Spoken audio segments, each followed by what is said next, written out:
Good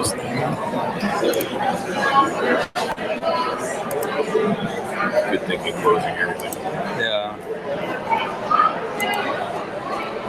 So how do I close Jabber?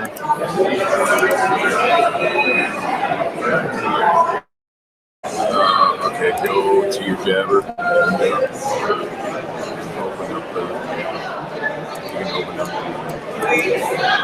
Pick that up. And click on, I think it's here. Exit.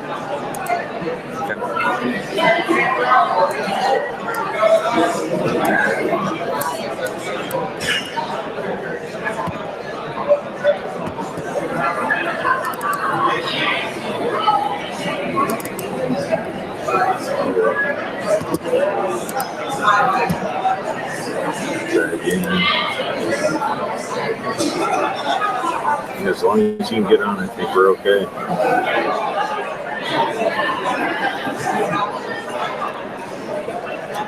Yeah, I'll be right back. Testing 1 2. Testing 1 2 3. Testing 1 2 3.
It is, I get you.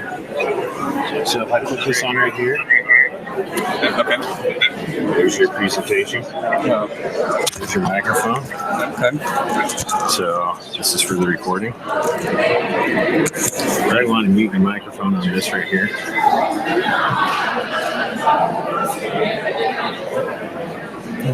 Give you that. And then hopefully That. So Mute my mic.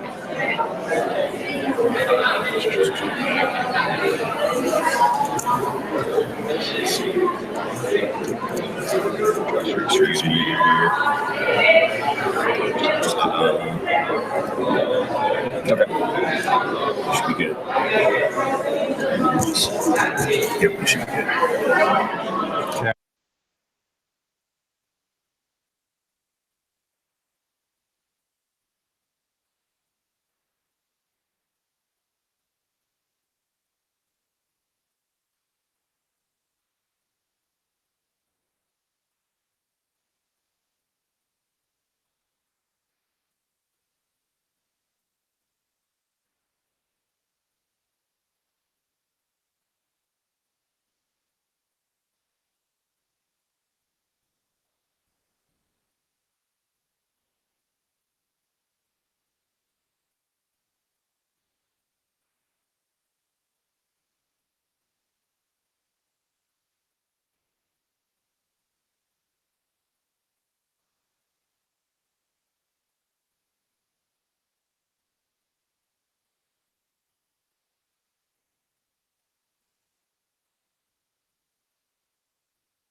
Okay, testing. All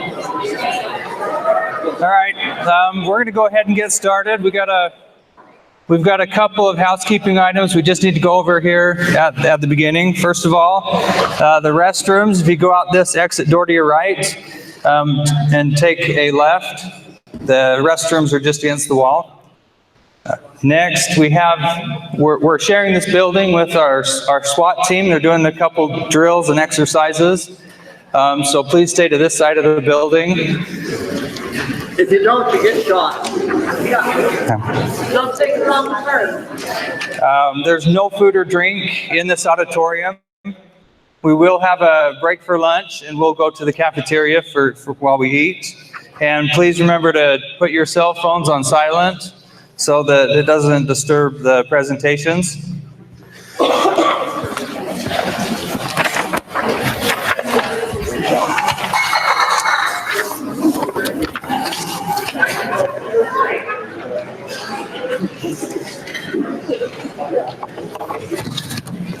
So I'm excited to be here today. It's always fun to see faces I remember and to see new faces. A couple of you look nervous. I bet it's about these changes, right? Yeah? Well, I want to talk to you a little bit about change.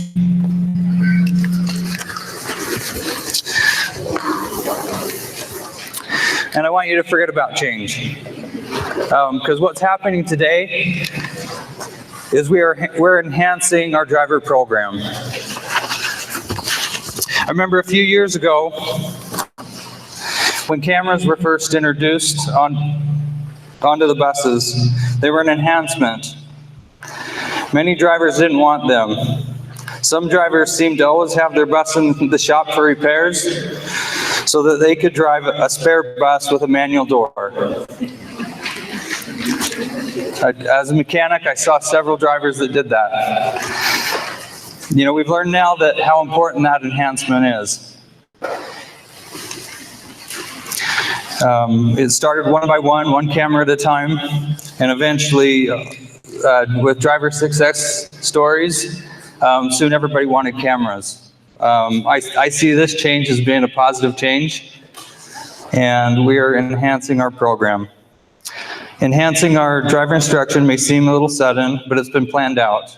It was originally introduced in 2016 as a federal mandate. We've had a couple different committees working together. Numerous hours have been spent. And I want you to know that we've kept you guys in mind. We understand that this enhancement is going to affect nearly 4,000 drivers in the state. It's going to affect large, medium, and small districts. It's going to affect our LEAs. I believe everyone on our committee has had their expectations exceeded by the outcomes of this program. I've had a chance to work at a large district and at a small district. I've been able to go out and visit many LEAs. I've helped present bus driver instruction in different areas. And even the same presentations become almost individual by focusing on questions you have and letting you guys lead the discussions. And I'm talking about our last year's professional development. We had a script. We put together the same PowerPoint, but when we presented it in 4 different locations, each location had a different, almost theme.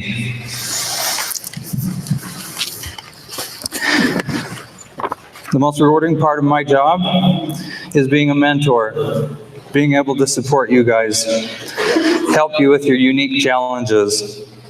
I've learned that the instructional needs for our bus drivers are different throughout the state. Can we dim the lights just a little bit on the stage? Students in rural areas may be on the bus for up to 2 hours by the time they get on and get dropped off at the school. We often see traveling on dirt roads and weather, and this may be a daily occurrence in many districts. We really feel bad for you, Brad.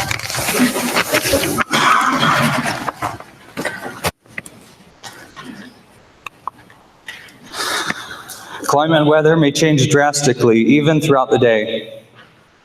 We saw more snow days this year than the past few.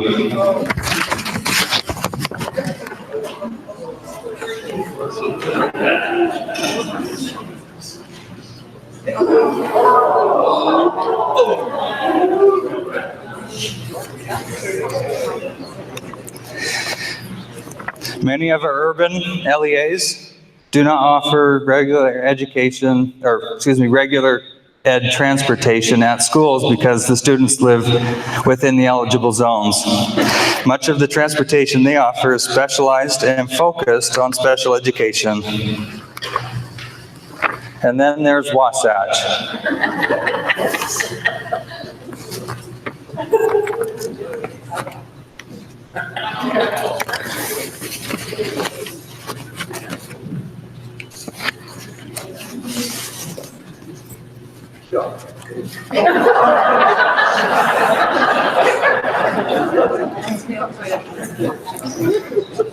We are so very unique.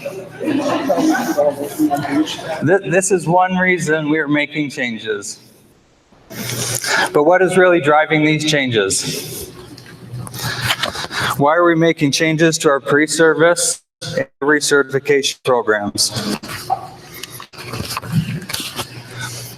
Federal mandates are creating heightened requirements for entry-level driver training. We're going to be calling that acronym ELDT, or this will be our pre-service program. By February 2020, Utah will adopt the additions to our instruction program. This will enhance our current pre-service program. Utah has exceeded the CDL requirements for school buses for over 20 years. The new entry-level driver training requirements will exceed our current program. This is a federal mandate, which means every state will be following this minimum requirement. That's now a heightened requirement to us. Because we have a great program, this transition will not be as difficult as it will be for other states. Also, don't panic. Our current instruction materials may still be used. They are a great resource for both programs we're changing. The new entry-level driver training requirements are proficiency-based. Our current program is time-based. I believe that you guys are already teaching proficiency. Would you ever put a driver behind the wheel who isn't ready? And from my end, as I look at your pre-service forms, it's very rare for me to see one that has just the minimum amount of training required. I believe you guys are already teaching proficiency.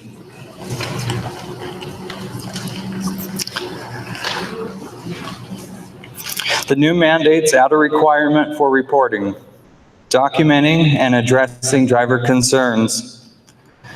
And this is where our continuing education program comes into play. You'll teach what your drivers need. You won't be directed by the state to provide instruction to your drivers.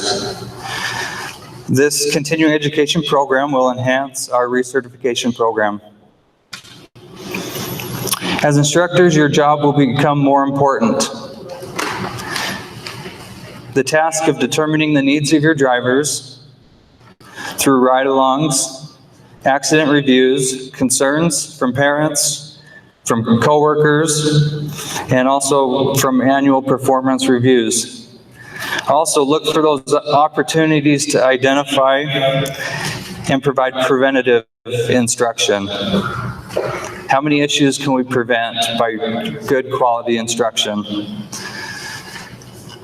Well, I'm excited for you guys. You'll finally get to provide the instruction needed for your drivers and get to see those results. That's one of the things that I'm going to miss. I get to observe from a high level and see this going on, but I'm not going to be able to get my hands dirty.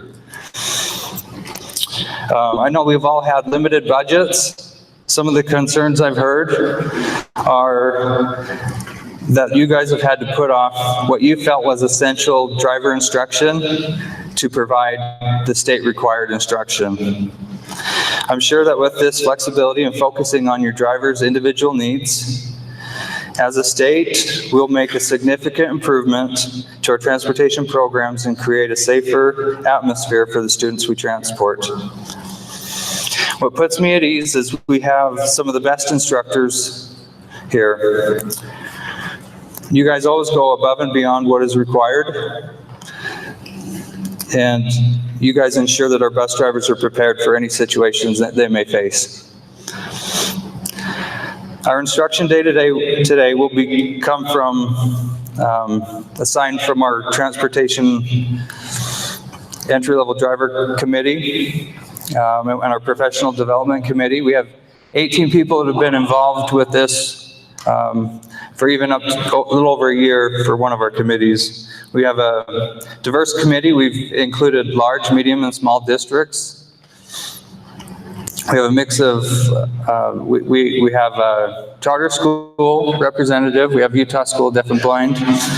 We have a mix of directors, state-level instructors, district-level instructors, bus drivers, and office staff on these committees. So we've really tried to create groups that can relate with every one of you guys. And we've had that in mind as we've continued and put together this bus driver enhancement programs.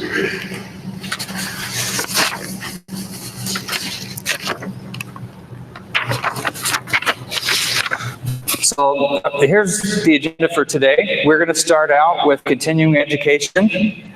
This is similar to our bus driver recertification.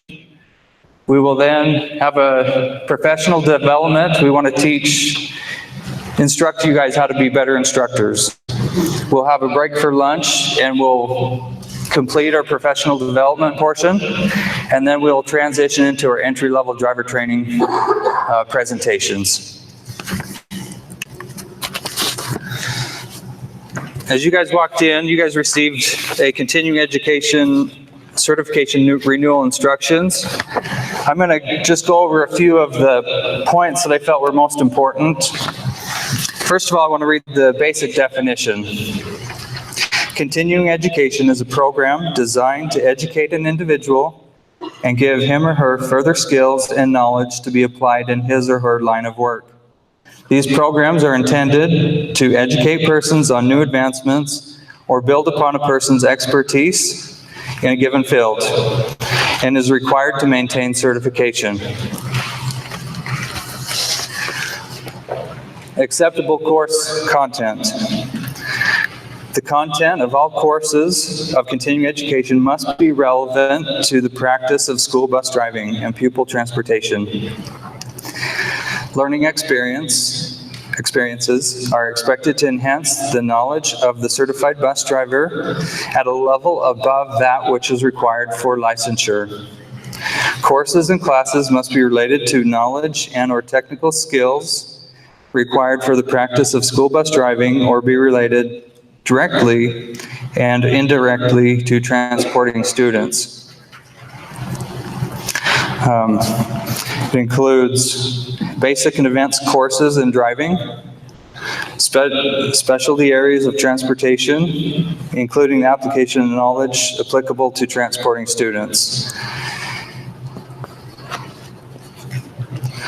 The next portion I want to talk about is for our supervisors.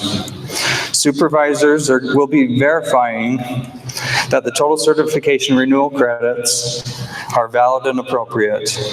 They'll coordinate with their training program to meet the needs of their LEA and its drivers. Supervisor may assign specific course topics to be completed by school bus drivers to improve their ability to transport students safely.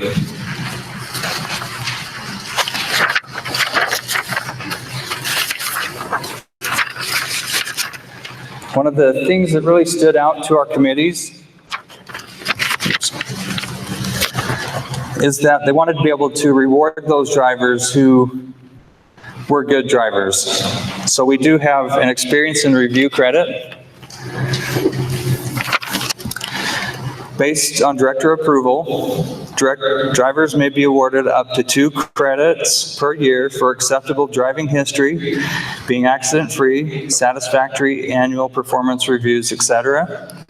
This is a bonus for your drivers who have demonstrated that they don't need as much training as a driver who has been in several accidents or has had poor performance. Course credits, 1 max per hour with a max of 2 credits per course. And then I have a list of acceptable courses. I'm not going to read through all of these. We have our basic, which is anything that's in our current instructor program, our classroom manual or behind the wheel manual, all of that training is the core to our bus driver instruction, and that instruction is still to be used.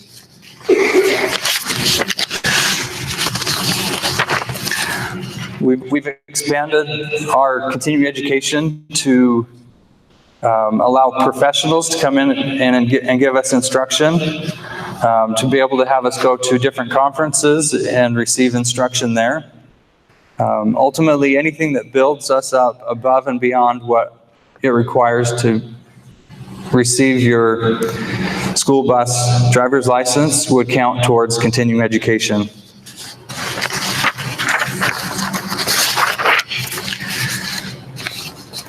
The State Board of Education will randomly do some reviews on bus driver records. So we'll have a section on how you document your continuing education. Also, because we're transitioning to this new program, drivers renewing for the first time will only be required to meet the 10 annual credits from the time moving forward from July 1st. Okay.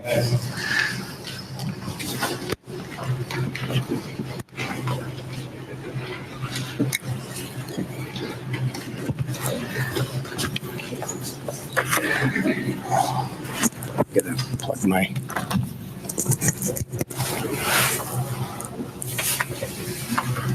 Do you need both of these mics? Yeah, this one connects to Jerry. Oh.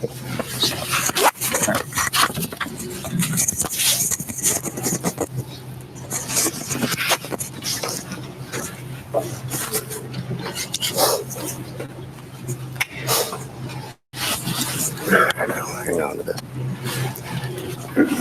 Okay, in your packet, you should have a continuing education release certification form.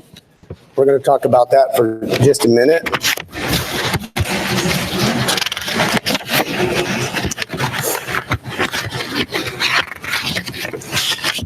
It is that form that you can see up on the screen.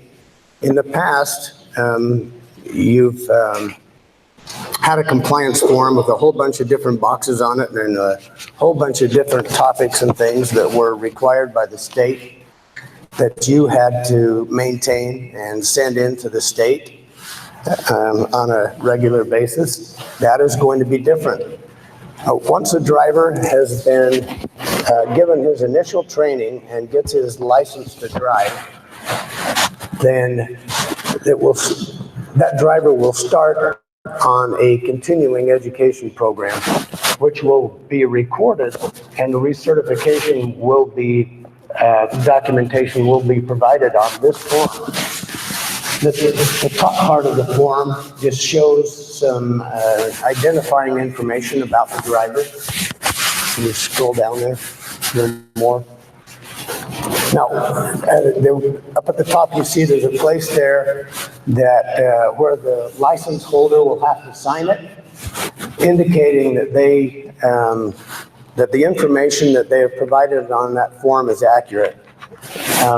Then underneath that, there is a signature required by a supervisor by the director, a representative of the LEA, that indicates that they have checked over that information and certified that it is accurate and true. Okay, scroll down a little more, Ron, please. Okay, on the back side of the form, it asks for an itemization of the credits that have been reported, and those will be recorded on the back of this sheet. Okay, I've got a couple of examples of what that would look like. So, Ron, if you'll go to the next one.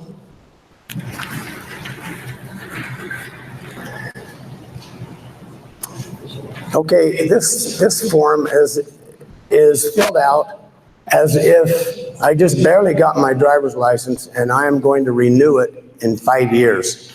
And 5 years from now, all of them will look like this. Basic information that is about me personally. Scroll down. My boss, I am the boss, signed it for me.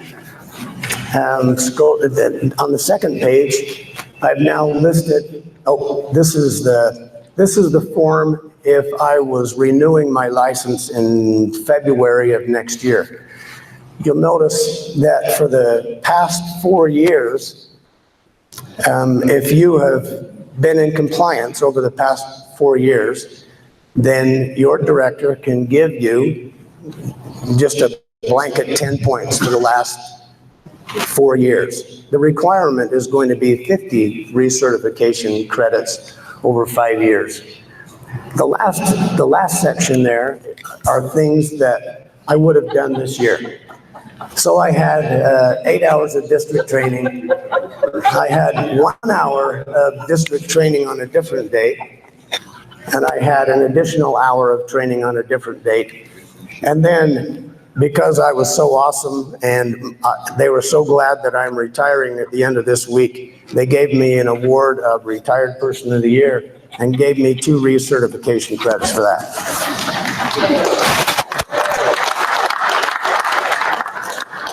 Okay, that little piece is critical information that directors and supervisors, you should use at your greatest advantage to reward your good drivers for things like an accident-free driving year. That would be an excellent way to give your drivers a pat on the back. You can give them some recertification credits for doing correctly what they're doing, rather than bumping into things. Okay, can you go to the next form? Just scroll down through that stuff. Okay, on this one, this would be if we're doing recertification for the next 5 years. And so you'll see that I did 5 years of training in August. I did 5 more hours of training in January and 2 years in June. So I got 12 recertification credits in this upcoming school year. In the next school year, I actually got more than that. I got 14. And in the next year, I got 12. And the next year, I got 12. And then in 2023-24, I got 2, 4, 6, 8, 10, 13. Scroll down just a little bit further. The total renewal credits that I have on that form are 63. The requirement is 50. So I met the requirement. My supervisor would sign off on that. When you provide training, you should provide some kind of a documentation that you provided training, a certificate or whatever you choose to do, that the drivers will keep. So when it comes time for them to present this form to the director, they can show the certificates and document that they actually did all of this. Pretty simple. Was there a question? So you just list district training, you don't list the individual courses? More detailed. You can list more detail if you choose. But if you have a certificate that says we did first aid CPR, we did emergency procedures, we did loading and unloading. Maybe you don't need to put all of that on this form because you have it on that certificate and you've presented that certificate, so it doesn't have to be in as much detail on this. So are we keeping a running total for them, and then they're keeping a running total? Are they just totally responsible to turn this form in 5 years if we find out they're lacking all over the place? If we didn't know what they were doing? Okay, that is an excellent question. If you didn't hear what she said, are the drivers keeping this, and then we're also keeping track of it for them? The correct answer is, it is the driver's responsibility to keep track of this. That's the correct answer. The answer that we all know is true is it might be a good idea for you to keep a backup. Okay? It is the driver's responsibility to keep track of it. Hey, Herb, I have a question. Yeah. So this is rolling out in a couple of weeks. Say the person who, like my license expires in November. Yes, I have all my previous hours that you put how it's, the past 4 years. Do I have to have 10 hours on there before my license? How does that work? Okay, if your license is renewing in November, you can fill it out the way that I did the one where In the past 4 years. my supervisor allowed me to put 10 hours for the last 5 years, and you've got 50 points, you're done. Okay. So just for whatever I've done for this year or from July 1 to November counts as the rest of those continuing education hours? You work that out. You work that out with your Okay. That's your director, yeah. Okay, we want to answer your questions, but we need to move on. Rich is going to come up here in a few minutes and answer questions. or we could hijack the whole conversation. We need to kind of stay on schedule. But thank you. I do encourage you that if you have questions that don't get answered today, please ask them when Rich is up here. If you have questions that... Not when ladies, when Rich is. Lord, we know you retired. Yeah, because after Friday, I really don't care anymore. No, I will care. I just won't have the authority to do anything about it. But if you do have questions that don't get answered today, send your questions in to Ron, and he will send out a response with all of the questions that he gets to the districts or the LEAs with the response to that. And then those will also come up again when we meet in August. Make sure that all of you are here again in August, because we'll have additional information for you. Thanks.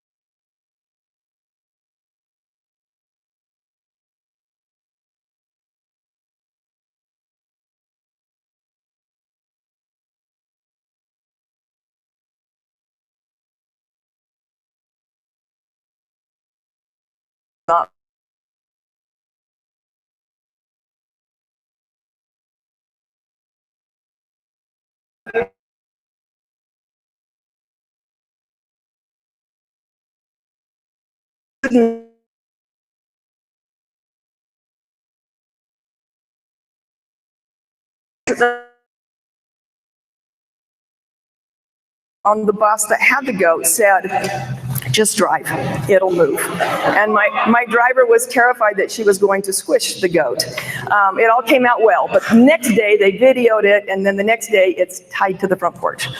So we're good. So the part that I was asked to talk about today, and I only have 10 minutes and I could probably spend 2 hours on this topic, is what about continuing education? What is it going to mean to us? What is different? How is this going to work? If you look at my slide here, and I just have talking points to these slides so I wouldn't forget, they got watermarks all over them. That's on purpose. This is fluid. In the past, we were given curriculum that was concrete. You teach this for this many minutes. This is the way it is. That is gone by the wayside, guys. We are going to move on to new generation thinking. We're going to leave a lot of opportunity for every district to project and do what they need to do to make their district successful. And that's the whole point in this change. So don't feel like your hands are tied. Your hands now have become untied, and this freedom is going to be great as we look at it. Every district will become its own entity in a sense, yet we're still going to be unified with having the best bus drivers there are in the state. And we know that they belong here in Utah because we've put them out so far, and we're going to continue to put out great drivers. So with that, my presentation, I have 2 handouts that you're going to need. This one is what I'm going to talk about, so you can reference it. I'll go fast, but you have this to look at for the future. This is a great handout. Also, we'll get it to you as soon as Ron gets back to the office, because he can send some of them out to you guys, so don't panic. This one was not. We also have this one here that you do not have access to. Your directors were given this in March. And it's what I'm going to talk about. So you'll have these 2 that are coming to you that you can look at for your continuing education. So after this presentation, I will reach out with another email with anything we've talked about. So you will have all the documentation that we've talked about here today.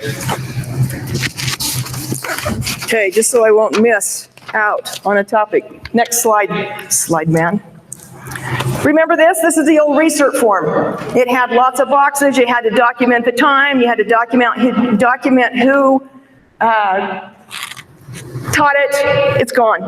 Guys, throw them away. This is a replacement for that recertification. It's called continuing education. Herb talked about this, and if you didn't recognize, it's just exactly the way the teachers recertify. What? Are we in the education business? We are. We're in the education business. It makes perfect sense. Teachers recertify, bus drivers are going to recertify with the education that they've partook of in that 5 years. So it's a new way of thinking, and I love this. What's in the center? It's student-centered thinking. It's no longer what does the state want me to do? What do I have to do that's taken care of? It's how can I teach this student? Are we all the same? We're not, right? Everybody is different. So this is going to become student-centered. There's a lot of ways to teach individuals. So ask yourself, don't change the slide, we're good. Ask yourself, what would be the best way to teach the student? Not how am I going to make this happen? I'm under this time constraint, or this time, got to have 60 minutes. What can I fill in here? What does my driver need? What do they need to make this work? So explore your options. What about the classroom? How about online? How about a webcast? How about a CDR? How about mentoring, driver to driver? Is that a great way to instruct? Absolutely. Group discussions, small or large. All ideas on ways we can use education. So district human resource departments have already set this up. They've been using it for your other employees in your district. I know you guys have had HR tell you that you have to have so much sexual harassment. You have to have, if you don't take the defensive driving course from the state, we could be fined. All of these things. So as you put together your program, that's the first office you want to visit, because they already have those things in place. Those things that they have set up can count for your continuing education credits. Okay, so as you go through this, you'll see, as you go through this paper here, you will see there's many regulations that state things like determined by governing body. That's your school district. It's not just transportation specific. It's your school district. It also says meaningful training. Well, what the heck is meaningful training? Leaves a big window, right? HR is going to help you find that. Other things, a school district or a charter school shall provide training and instruction. What is that? It doesn't specify. It's going to leave it up to you guys to fill in those blanks. So your human resource department is the authority that's going to say okie dokie for your training, not just your transportation department. Next slide. Annual instruction, bloodborne pathogens to be taught every year. Simple, right? We're already doing that. But remember, we have different avenues that we can take, right? What are those? Online, go back to your little handout. There's all those things that we could do in classroom. Could be a webinar. It could be taught 10 minutes this month, 10 minutes that month, and 10 minutes the next month. Guess what? You've covered it. You've done it. Okay? Drug and alcohol. Again, that can be taught many different ways. Don't panic. You can go back to your old drug and alcohol that's been taught for the years and years if that's what you want to do. But there are options for you to be had. Road performance appraisal. That is when your instructor or a driver gets out with those drivers and looks at those routes. I can't encourage this one enough. It is the meat of this potato and meat dinner, okay? We got to make sure our drivers are doing the right things. Physical assessments for attendance. That is annual. So semi-annual.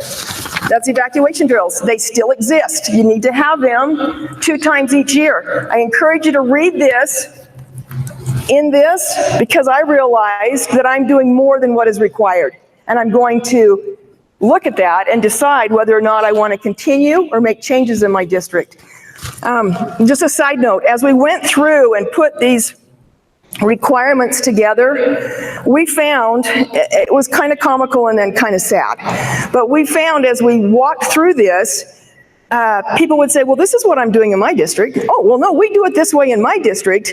And our dear committee chair, Wayne, said, stop right there. Let's find the law, and then we'll comply to the law. Because many, many things we've found have been nothing more than traditions of the father. Somebody said it, whether it be at the state office, whether it be in my district, whatever it was, and it wasn't the rule. So go through the requirements, because rules may be different than what you perceive them to be in the past. Biannual instruction, child abuse and human trafficking, defensive driving, Utah State risk management, or other. Okay, first aid. This is an example of where your HR department's going to get involved. The rule says school buses shall also carry a first aid kit, and bus drivers shall have a current Red Cross basic first aid certificate or equivalent training as determined by the governing body. So we found by looking at the rule that this is due every 2 years. What have we been doing? Every 5. Whoops, who said that? Who was that father, that traditional father who goofed that one for us? It's every 2 years. However, my governing body, which is my HR or my district, we're going to choose to do a 2-hour first aid training, okay, and then in the second year, we're going to do an online.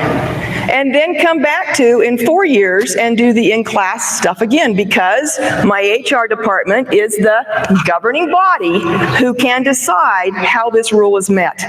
So read the bylaws, guys. Physical assessment for the driver. It's also in biannual instruction.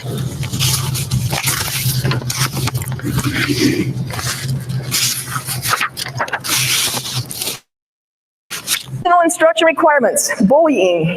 Well, we found out, just a little secret side note, I hated bullying. We got this for so many years, every year, that I was so burned out on this. I said, we're never going to do bullying again. But by looking at the rules, bullying is due every 3 years. Go figure, right? Why can't it be 2 and 1? It's every 3 years for bullying in your requirements. Sexual harassment. It's an essential pre- and in-service topic.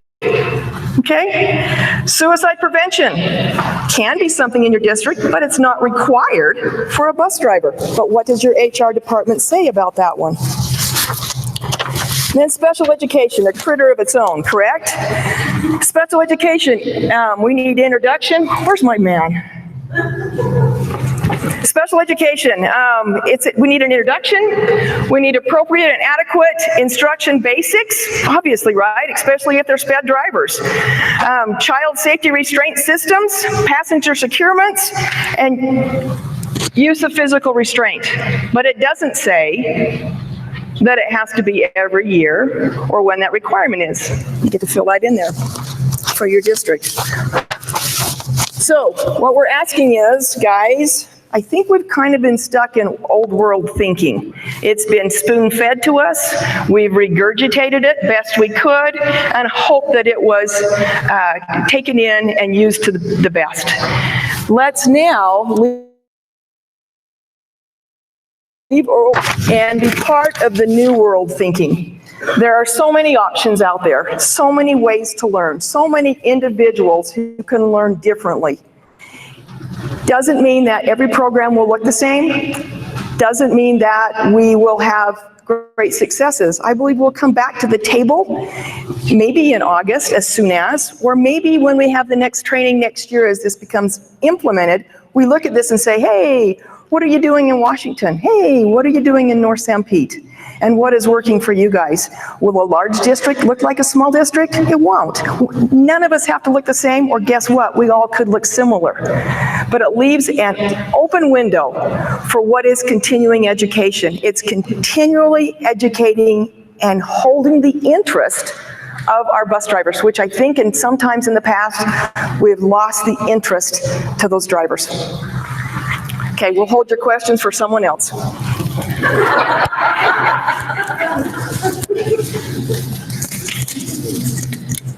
Is it you?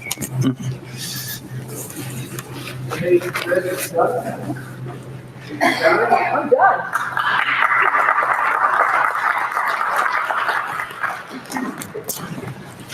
I just wanted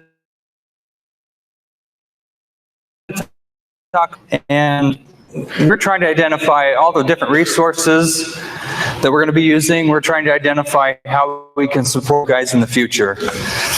So a couple of things, and I'm going to be brief, but we're looking at, I'll be sending you guys a survey so that you can tell me about what instructional materials you're using for your district for every topic.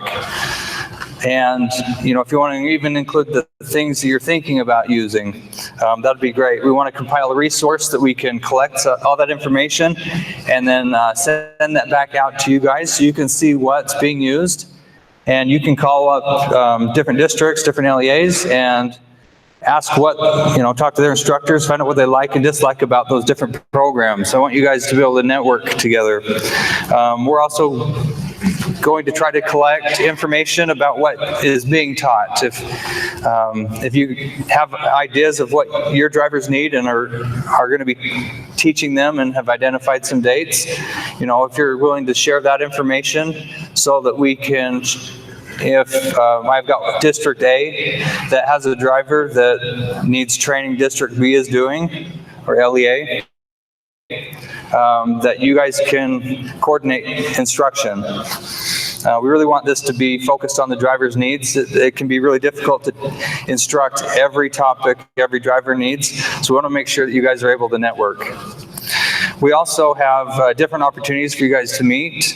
We're going to have another session of professional development. If you're sitting with your LEA, separate you guys. We always tell our technicians at the conference to take different classes. You do that so you can learn different things as well as meet new people. Make sure you guys are expanding your network at every opportunity you guys have. We're also going to be doing some follow-up support with your directors. We have directors meetings. We have a directors conference.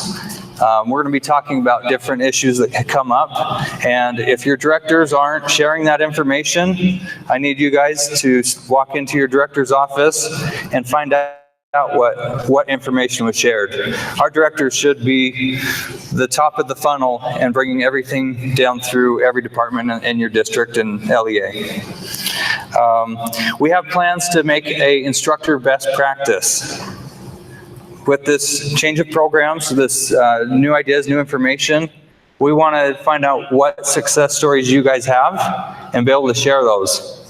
We're also, our committee, we're going to have follow-up meetings. We're going to make sure that, we're providing the support, we're identifying the problems, we're helping you guys solve those challenges that you're facing. We plan on having discussions.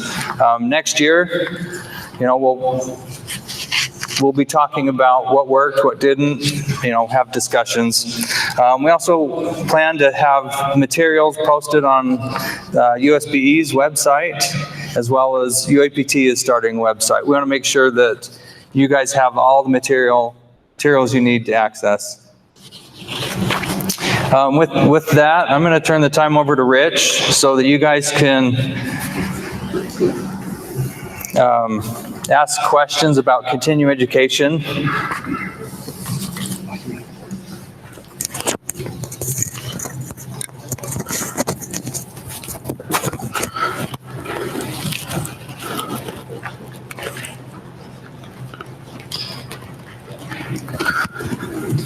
Okay, so I've seen a whole lot of hands going up already earlier. Any more questions yet? So we have 280 drivers, and there's no way in the world that can keep track of what they go through. There's no way I can keep track and send out the certificates saying what classes they attended. Okay, so the question is, there's in this district 280 drivers, and there's no way that 280 drivers are going to take care of their own certification forms and all of their certifications from each of the courses they take to be turned in a timely manner. Is that correct? Is that what your question is? So the drivers will ultimately be responsible to keep track of what they're doing, but as a district, you can also log every single thing that you offer as a district, and you can keep your attendance rolls, who was actually there. It makes more work at the end when you have to have the driver turn in their paperwork and get it all certified. But if you're offering continuous courses and your driver just jumps into maybe a new class and listens to a portion, you can credit them for that time and just know that they were there. And then when they recertify, you can double check off of your attendance records if they attended it or not. Is that about correct? Correct. So the drivers are still responsible for their own. We still want to keep track of it, because the scary thing will be when you have a driver who comes who's not gotten anything and they recertify in a month and they have 50 credits to get. That should not happen. If the drivers are trying to pay any close attention, 10 per year is not hard to do. Rich, annual performance review should review their credits. The annual performance review for the directors, supervisors, also should be showing, are they getting education credits? Are they actually doing something as part of that annual review, so that they don't go 5 years? And like if you have someone who are certified, so it's 10 credits per year. Can you tell them to unmute that microphone? Which mic? Oh, can we unmute the back microphone? Yeah, this to work. Up in the back? Can we get the second microphone unmuted?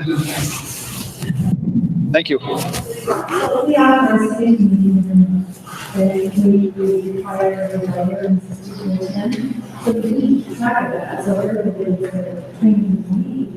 So they're supposed to write that down and there's on their piece of paper and track that? Yes.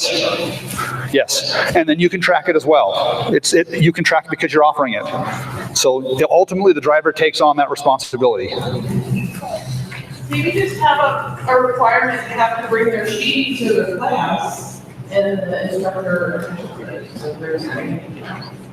That could possibly work. If they bring the sheet and as the instructor you sign off on it, saying that they were there, they attended, I don't see a problem. Hopefully.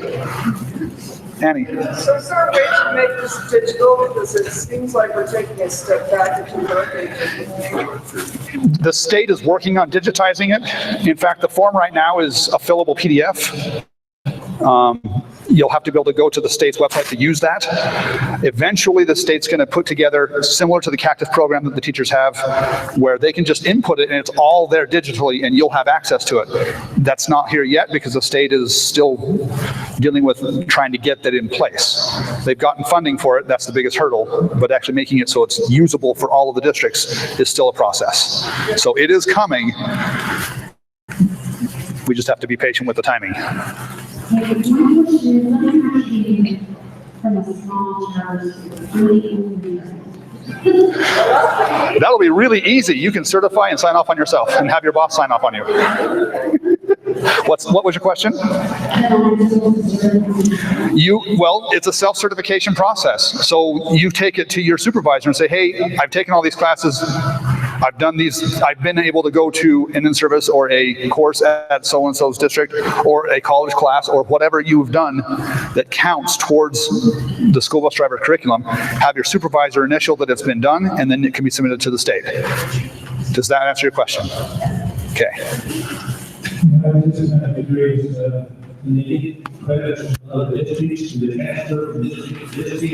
Yes.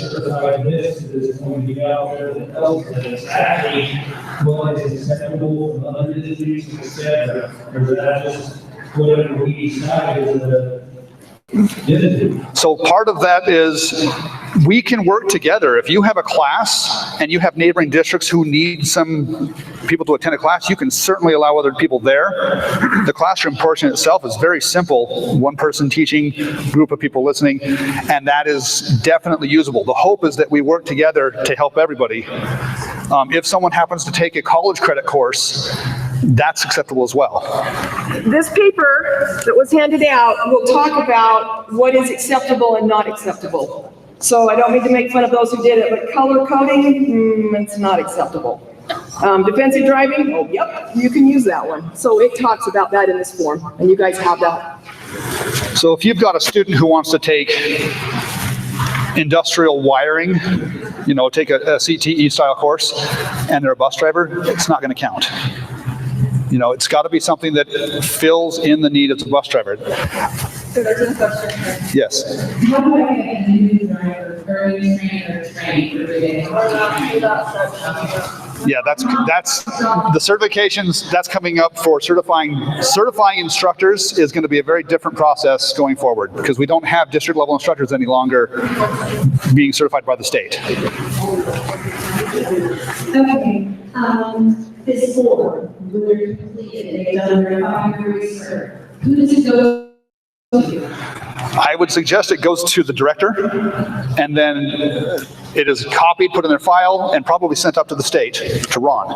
So there's going to be a hard copy someplace showing that it's complete, just like your current recertification form should be kept and saved. And then it'll be just upload them from. Is that going to be the same thing? Should be. It should be, yes. So the cycle hasn't changed there. Annie had her hand up too. Okay,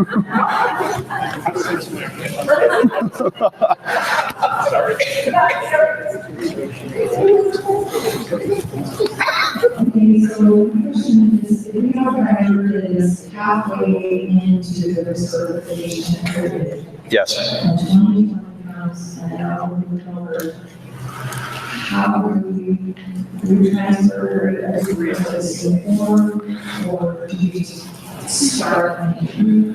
So do the example that Herb showed earlier that showed 10 credits for 2017-18, 10 credits for 2018-19, that's how we'll do that. You don't have to have every single thing listed on there and just do a blanket for this last couple of years so that you don't have to do it all again. That's a lot of extra work that we don't want to have you have to do. It starts July 1. And it starts officially July 1. So technically anybody who's certified with a class up until now, all of that can be counted. And then after July 1, the drivers can start tracking it. And you can help them fill in the previous years and just say, you renew in 2021, here's what we need to put down for your last 3 or 4 years. This side of the room is really quiet, so we come in. Okay. So we ran into with our in-service this year, we have regardless of a very small entity, government services, and they showed me that when you're testing it, other districts, and as you heard, the other districts told them, why you don't help anymore. So you talk about sharing between districts, is that going to be required? Is it going to be encouraged? It is highly encouraged to work together and help all the LEAs to get curriculum as well. If there's stuff that's specific to your district, they don't need to be there for, that's different. I mean, if you do stuff like your own district business, they don't have to sit there through that. But if there's anything that we can do to help all of us be better drivers and help all of our districts improve, why not? So I have a question. So what are the consequences of the mistake? Should the driver not have completed their credits at the completion of their 5-year cycle? What is the consequence? Is it prohibited to be a non-eligible driver? What is the consequence? if their supervisor does not sign off on it, they're not eligible to drive. So the supervisor's got to sign off. The supervisor must be an integral part of the driver's recertification process going forward. They've got to see them every year and make sure they're doing stuff. And if they're not doing it, the supervisors are held accountable to hold their drivers accountable. So if a driver does not finish and complete all that criteria, it's on the driver for not getting it done. And if the supervisor continues to allow them to drive, they're then breaking, I'm assuming it's just the state's new standard, is that correct? So technically, they're not supposed to be allowed to drive at all until they are up to speed.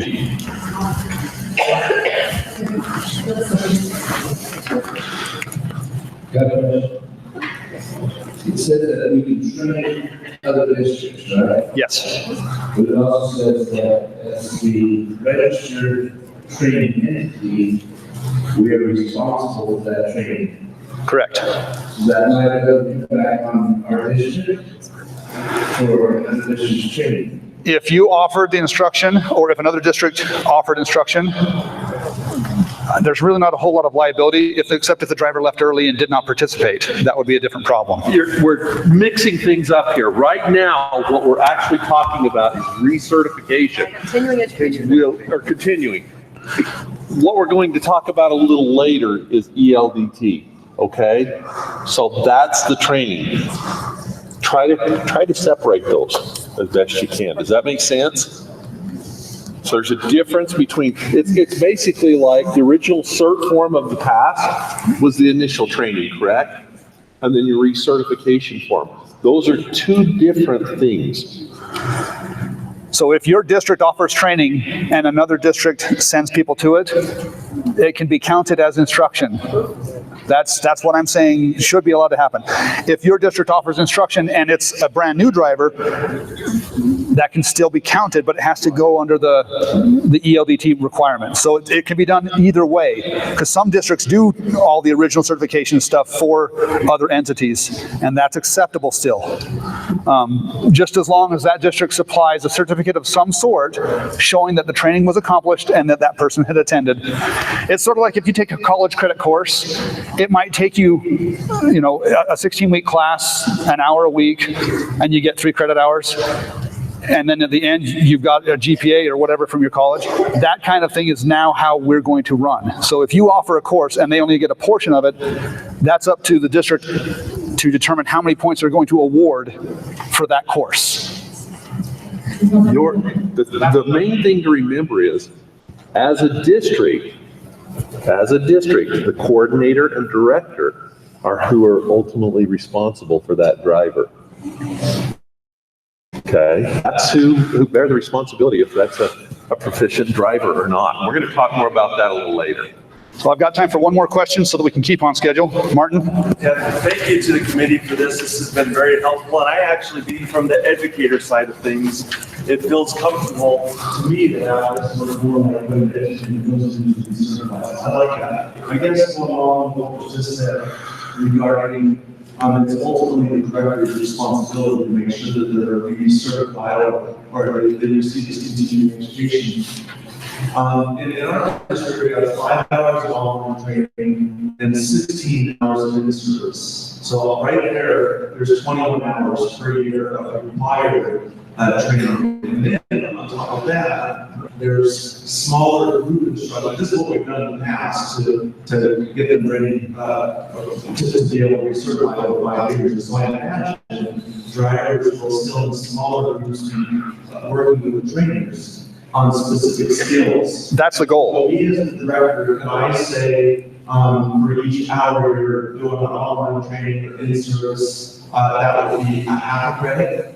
Do I have to say that 1 hour? Because just sitting in those required, 5 hours, 16 hours, that's over 100 credits in 5 years. Can I decide that 1 hour is a half credit? Yeah, you're a director, so yes. Yes. The state requirement is 50 hours, 10 hours a year. If you happen to have 100, 125, that's acceptable. Your district is completely in control of how the driver instruction happens, and it can be catered to the individual. If your driver struggles on right turns, you can spend the time saying, let's focus on right turns for 4 or 5 hours. And that works because then they're better, and hopefully your district's safer, fewer clashes, problems. It's a good thing. Okay, so I'm out of time, so we got to move to the next section. If you have questions, please write them down. The anticipation is we will answer those questions the next couple of weeks and then have a recap of questions and answers on August 6th, just so that everyone's on the same page. Because there's a lot of information still coming, and obviously, if you have a question, it means there's probably 50 more people here with the same question. So please write them down and submit them to Ron Litchfield, and just email them to him, and he will respond to you, as well as we'll put out a notification for everyone. Is that correct, Ron? Yeah. Okay. Thank you.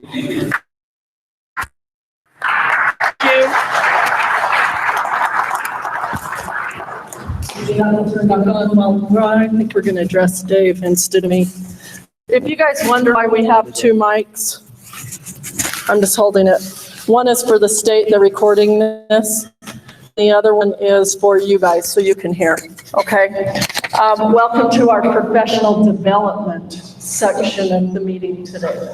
So we have just closed one door, and we are moving into another section.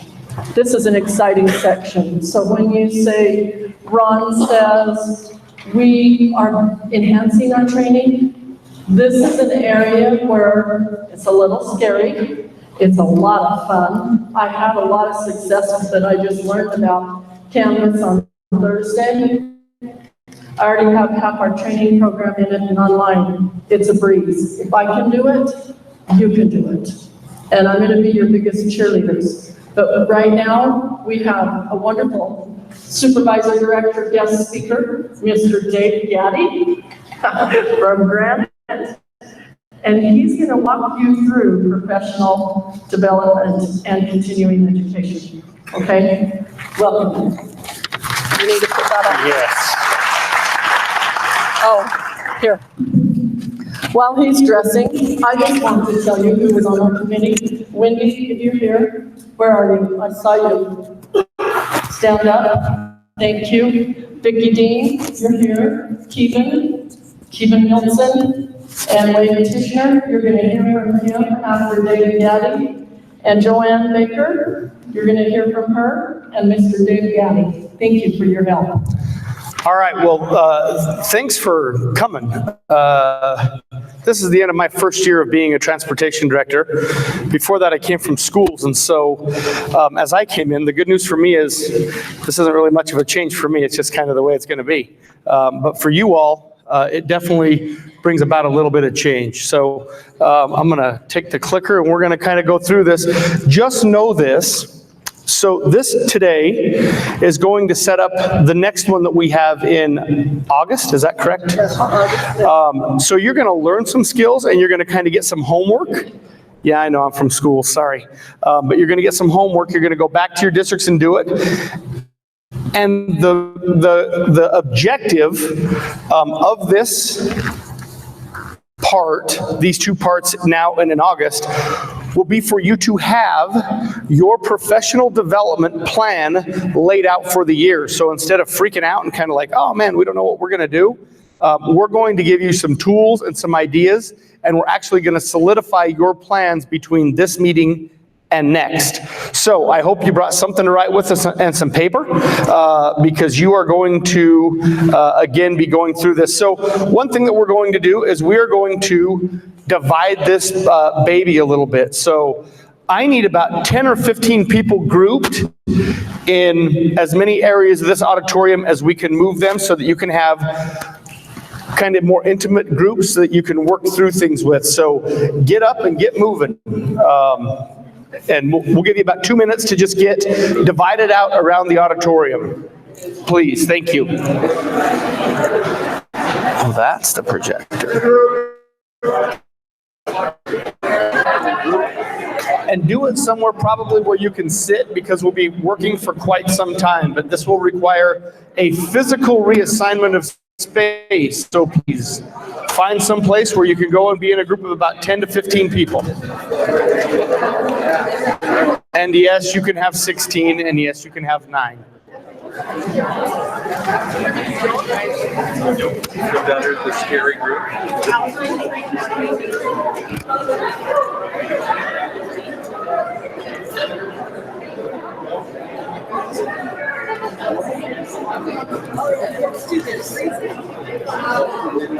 Okay, you have about 1 more minute to get where you're going.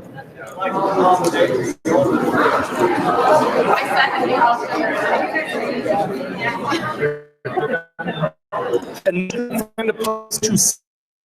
Choose a focal place for your group to sit. Yes. Just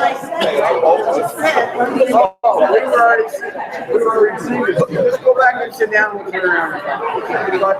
And there's some areas back here where there's no groups, some areas over here, and there's an area back there. We got about 30 seconds.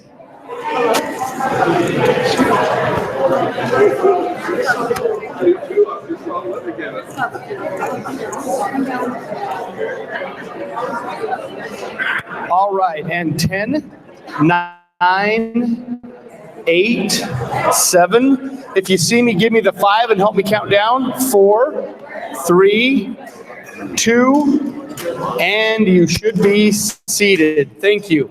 All right, so one of the things that I've noticed a lot when we get even our drivers together is a lot of times drivers don't really know each other than passing each other at the mailboxes on the way in and on the way out.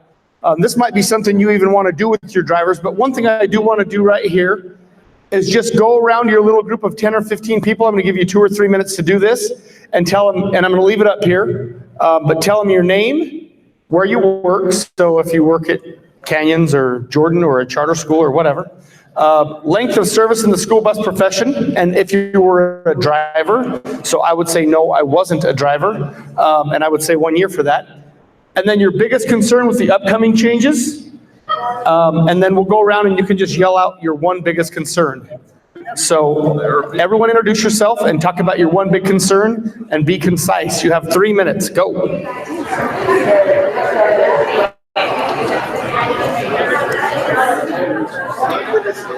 No problem.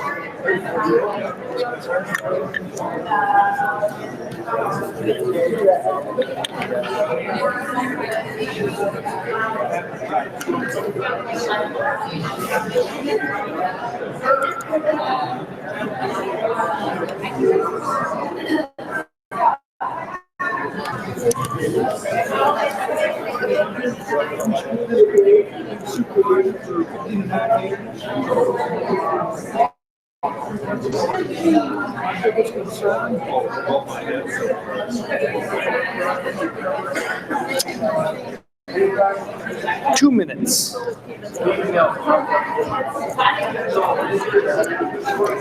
Did you say lunch is about noon-ish? No, on the agenda, I thought it said noon-ish. 11:30 to 12. Okay, so we got about 15 minutes. Yeah. I'll get through a little bit of this, then we'll pick up on the other side. Remind them to, as they introduce, to say their concerns. Yeah, I can hear it. I can hear it. Groups that work, so.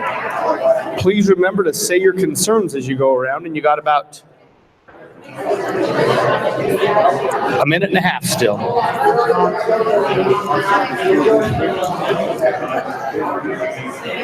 Drivers for about 10. I think my biggest concern.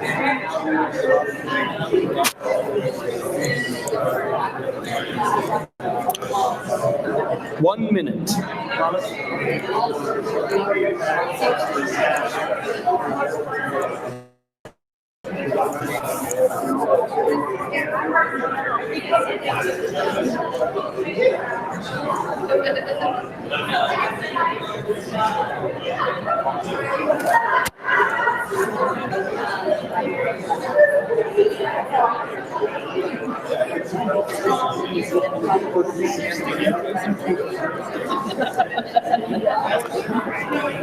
"30 seconds.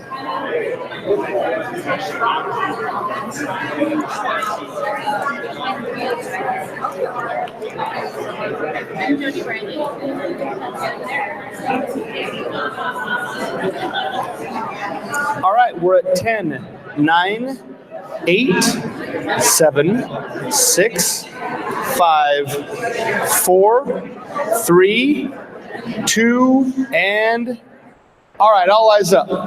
I'm just gonna run through back to the middle, folks. If we could all turn around and face forward for just a quick second. I'm gonna start with this group and I'm gonna go just kind of rapid fire and hear the loud concern. All right, somebody from your group, what's one concern? Too vague. To what? Vague on the documentation. Vague on documentation. One concern from your group. Documentation. Documentation. Consistency between LEAs. Consistency between LEAs. It looks like there's another group back there maybe in the middle. Yeah. Documentation. Documentation in the back. Transitioning. Good. Yes, right here. Documentation in the back, right here. Okay, a specific person, very good. Over here. Documentation. Okay, in the middle right here. Implementation right here. Implementing a transition. Implementation, transition, which is kind of similar. Transitioning. Transitioning, right? Yeah. Yeah, okay, right here. Retention. What? Retention. So it sounds like we have two major things. We have some issues and questions revolving around the documentation piece and some of, man, how do we make this transition, right? Which might actually be linked to documentation and that you're going, well, if this starts next year and they expire next year, how do we get the documentation up to make sure that we can recertify them, right? So those could be linked, but they could also be a little bit different. We've got one person they're very concerned about back there was their main concern, which is interesting. All right, so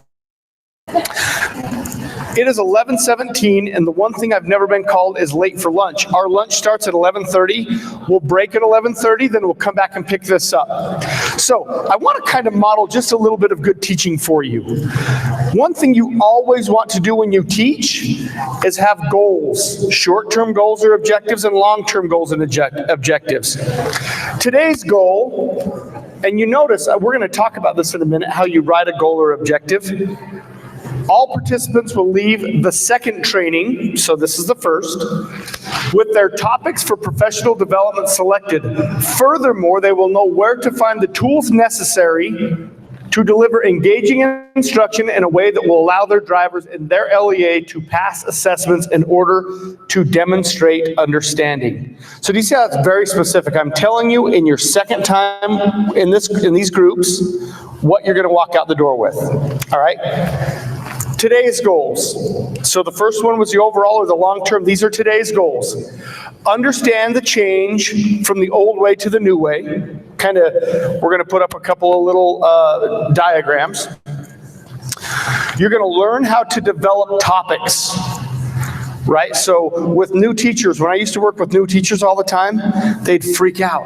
I don't know what to teach. And I'd say, look at the core, right? So it's pretty clear. It's in black and white. That's not in any of our pay range, right? But you all are going to decide that. So I can understand where that would make you a little stressed.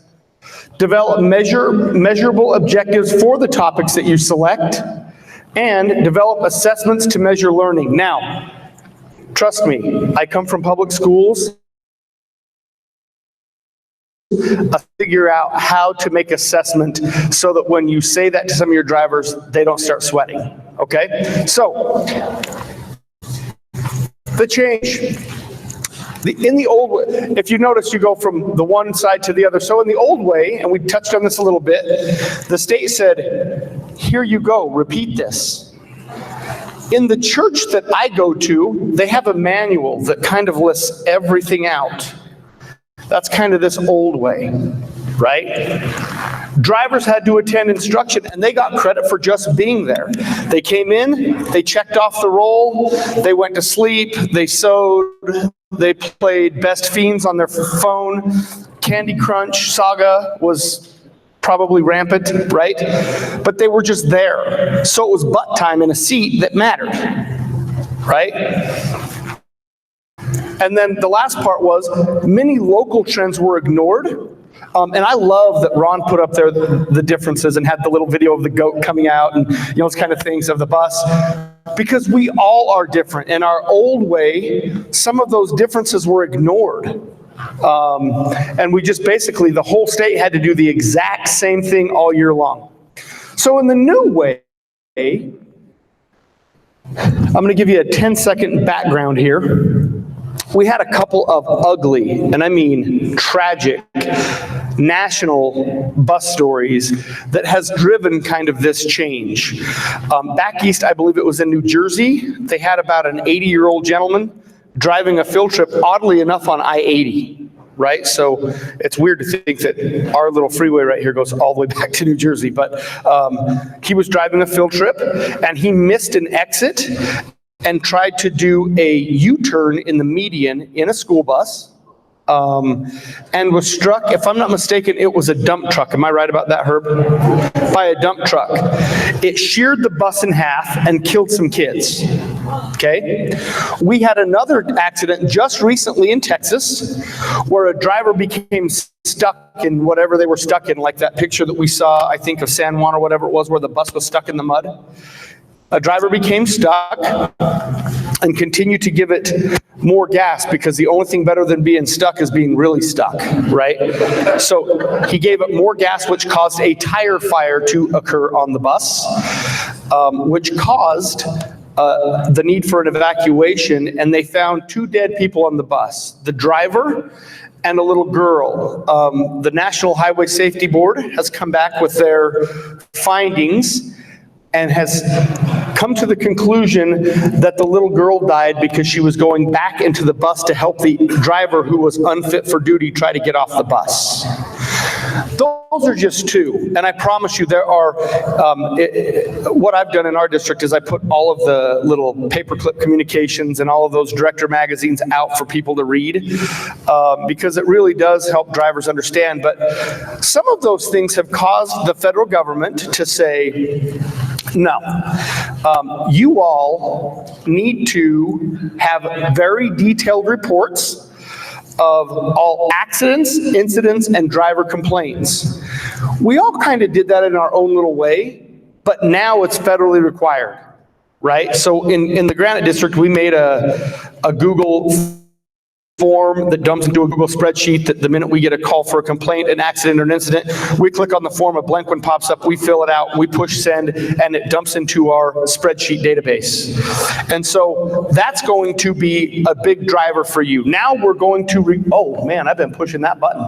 Sorry. Now we're going to have to keep that log. So now all districts are going to have to keep logs. The good news about keeping a log is it tells you, you know all those local differences? It tells you what the issues in your district are. Okay, so for example, maybe you have left 5 kids on buses at the end of routes in a short period of time, and you go, oh my crap, right? That's a big deal, and that's an ugly trend for us. Or maybe you've had a lot of right-hand turn radius accidents, or inside turn radius on left-hand turn accidents, or tail swing situations. Or maybe you have drivers who are telling every parent who says you're 5 minutes late to F off, and you go, whoa, we're not very professional, right? So you're going to keep logs, and those logs will help you identify some important information, both at the individual driver level, but also at the macro level of your organization, your LEA. Topics for the instruction will be chosen locally and delivered by your own trainers, for the most part, to your own people, chosen by you, which is what we're going to help you do over these next 2 meetings. Assessments will be given to help you identify whether or not, now remember we said the butt time used to decide whether or not they were proficient and checked it off. Now we're going to say, how do we know that you know what we want you to know? Right, so we're going to come up with ways to talk about that a little bit. And then finally, the focus, which is really an important concept, shifts from, well, I taught it, to, did they learn it? Right? Because the reality is what we need to have happen is for them to learn what we believe is important. Not for us to just go up and talk for a while and say, yeah, we'll call that good. Right? We hope, a lot of you in here probably have children, and my oldest just told me, hey, Dad, I'm going to get to do my learner's permit in September. And suddenly I felt like I needed a Xanax or something. My hope is that his driver's education teacher will ensure that he actually knows what to do, didn't just sit through the driver's education class. Does that make sense with that analogy? So, in 10 seconds, I'm going to tell you, actually, we got a couple minutes. We're going to talk about just the 2 ways that you can develop issues in your own district based on these logs that you're keeping. Remember, it all goes back to the log now. Okay? One way is trending topics. We talked about that. We're having a lot of right-hand turn issues. Trending means we're having a lot of, right? This is happening more frequently than we're liking. This is something that more of our drivers are doing than other things, right? So you'll have trending topics. And you need to remember this because when we get back, you're going to work on this. But you're going to have trending topics. And I've listed some examples of things like in our district. Inside turn radius, left turns, previous left turns, pre and post trips. We have a lot of drivers just kind of doing the post trip where you go out, you look at your bus and go, wow, looks good. Right, and that's a pre-trip. Okay, so we have to retrain pre-trips and have somebody monitor that. Child safety checks, and then, whatever your examples are, and we'll get to those in a minute. The other way that you come up with a topic for training or trainings are hot button items. So for example, in the Granite School District, in the course of about 10 days, we had one student get hit getting off of a bus after an after-school program, and one student get hit scrambling across the road to get on a high school bus in the morning.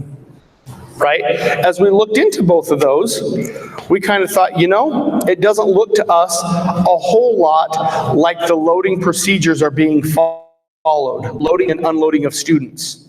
And so this last spring, and it was very timely, and this is even before this change was rolled out, but I got with our supervisory staff and said, we have to practice this. So one of our rotations were loading and unloading of students. And everybody had to kind of talk about it and sit through a bus and be on a bus. We taught that on a bus. In one of the incidents that I just described to you, it was a really non-standard stop where you get off, it's a spare driver. They do everything right the first time. As they go to pull away, a kid goes, oh, wait. So the driver stops, does everything right the second time. Loading lights, 12 feet, cross sign, all that stuff. As they're going to drive off again, a third kid goes, oh, wait. The driver, on the third time stopping at the same stop, thinks that the loading lights are still on because the door hasn't shut and she sees them flashing.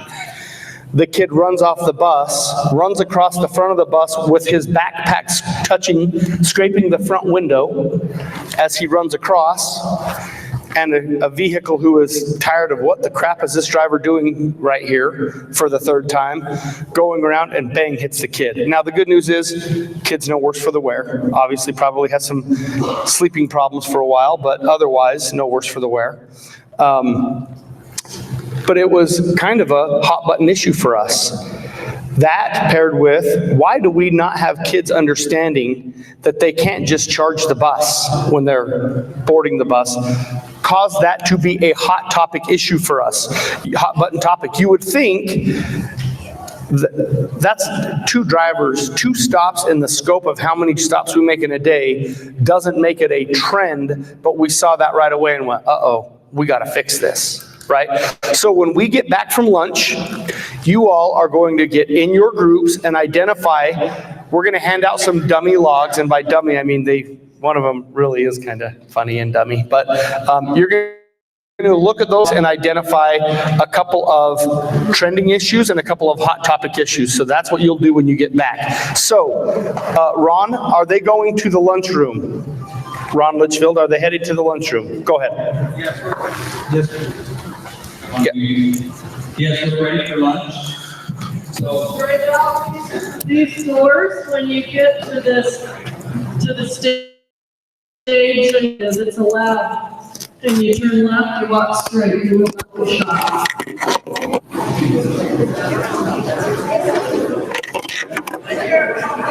When you get back in your same groups when you get back.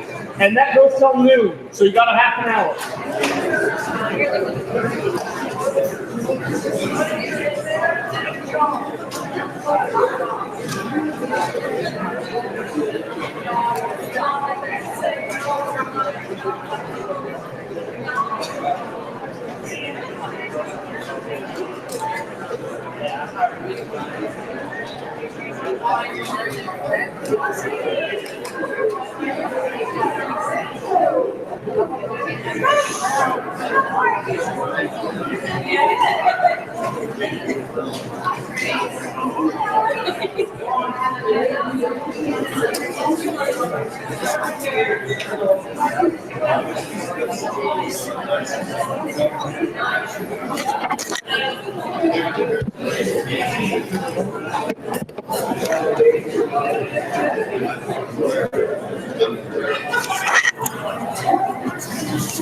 And we will start in about 30 seconds.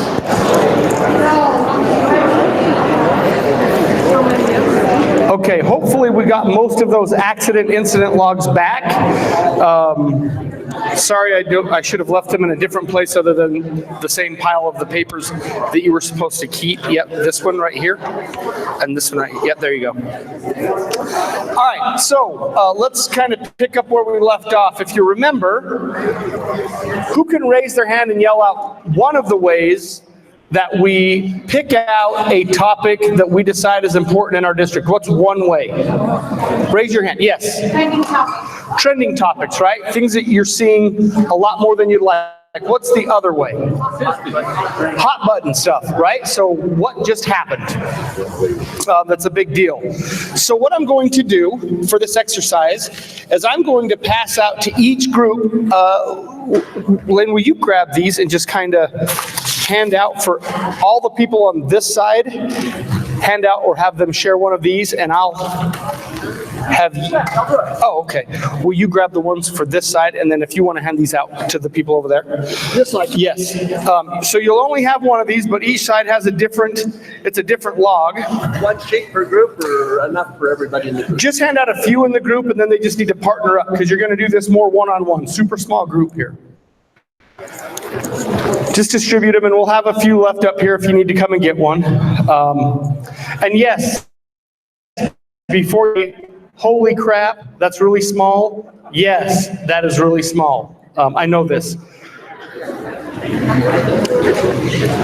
Just remember, when you do your log at your own site, ours dumps into a database like this. As you're on your computer scrolling through it, it'll be bigger because you're just going to be over those cells. This is just when you have a whole bunch of cells and you get it all on one sheet, right? So when you get your log, your little dummy log, you are going to do activity number 1, and the directions are on the screen. You're going to find a partner that you don't know. You're going to look at the log, and you're going to write down 2 trending issues that you see in the log. Okay, so get in a partner, look at all of these in the log, read through them. Then write down 2 things that you see that you would think are trending issues. They're coming. See, he's passing them out. So when he gets there, please do so. And then after that, you're going to write down 1 hot button item in your district, in your own district. So 2 trending topics from the log, 1 hot button issue from your own district. You have 10 minutes. We will finish at 12:22 with this exercise. What's that? He said the house lights are up as bright as they go. Pretend you're in a fancy restaurant.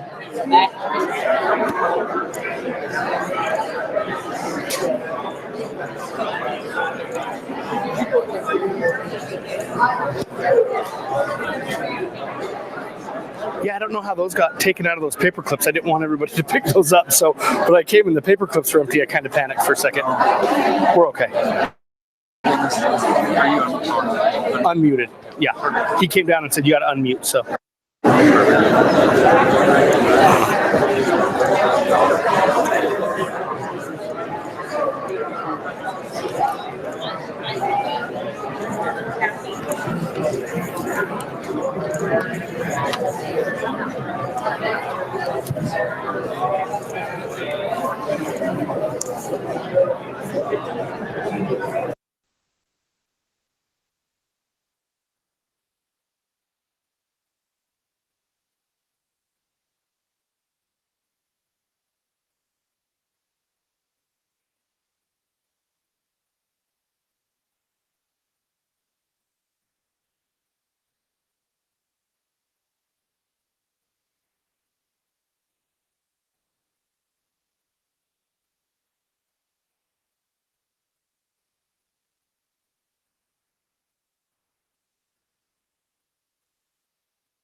All right, sorry. All drivers must be able to perform 4 right-hand turns properly in the yard, right?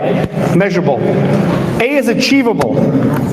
So let's say you make a silly goal like, I don't know, our state Office of Education and legislators make, that say, the No Child Left Behind clause was that by 2010, I believe, the clause in there was that 100% of the students in America would pass the test when they first started it, right? That's not achievable, that's silly, right?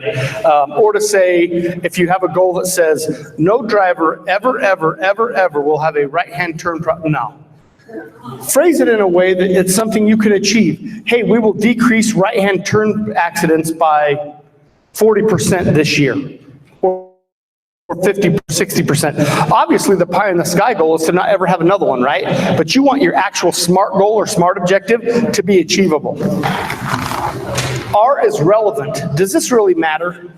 Okay, so if you made a goal that in the break room, 100% of the meals in the fridge will be of healthy content and pass the FDA guidelines. People would go, what does that have to do with us? Right? Like with driving a bus. Okay? Make it relevant. Make it something that's causing problems in your department with right-hand turns or backing or some of those ones that we all struggle with. Okay? And then T is time-bound. Research tells us that anytime you set a target date, so I know that my supervisory staff has had to get used to my wicked ways, where I will say by Friday or by the 30th. I do that because research tells me that if I put a target date there, you are more likely to complete the assignment. Right? So make it time bound. All drivers will perform 4 correct right-hand turns in the yard by the end of November with a trainer. All drivers will demonstrate to a trainer how to properly set the mirrors on the bus by the end of November.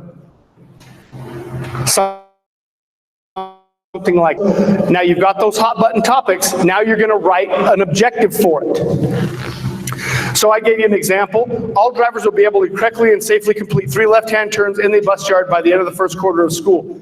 What's the strength of that objective based on what I just told you? What's one of the strengths?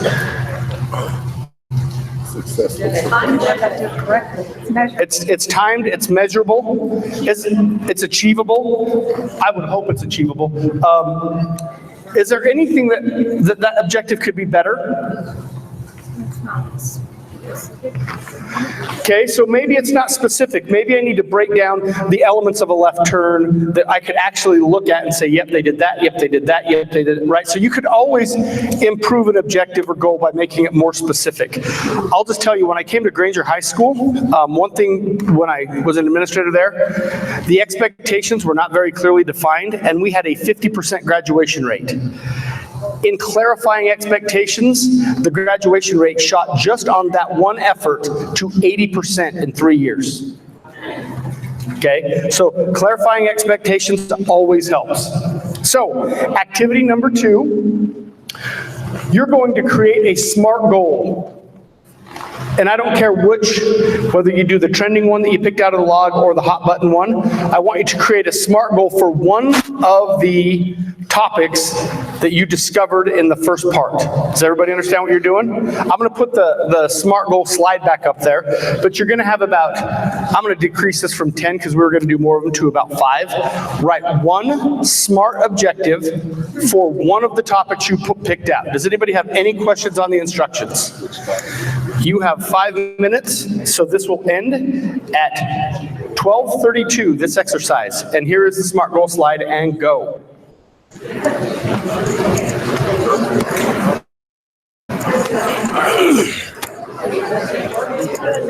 there's anybody who didn't get lunch, there's lunch. Yes. Raise their hand if they didn't get lunch. I'll let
have some synergy to that, and once their gears are adjusted, have them do a serpentine.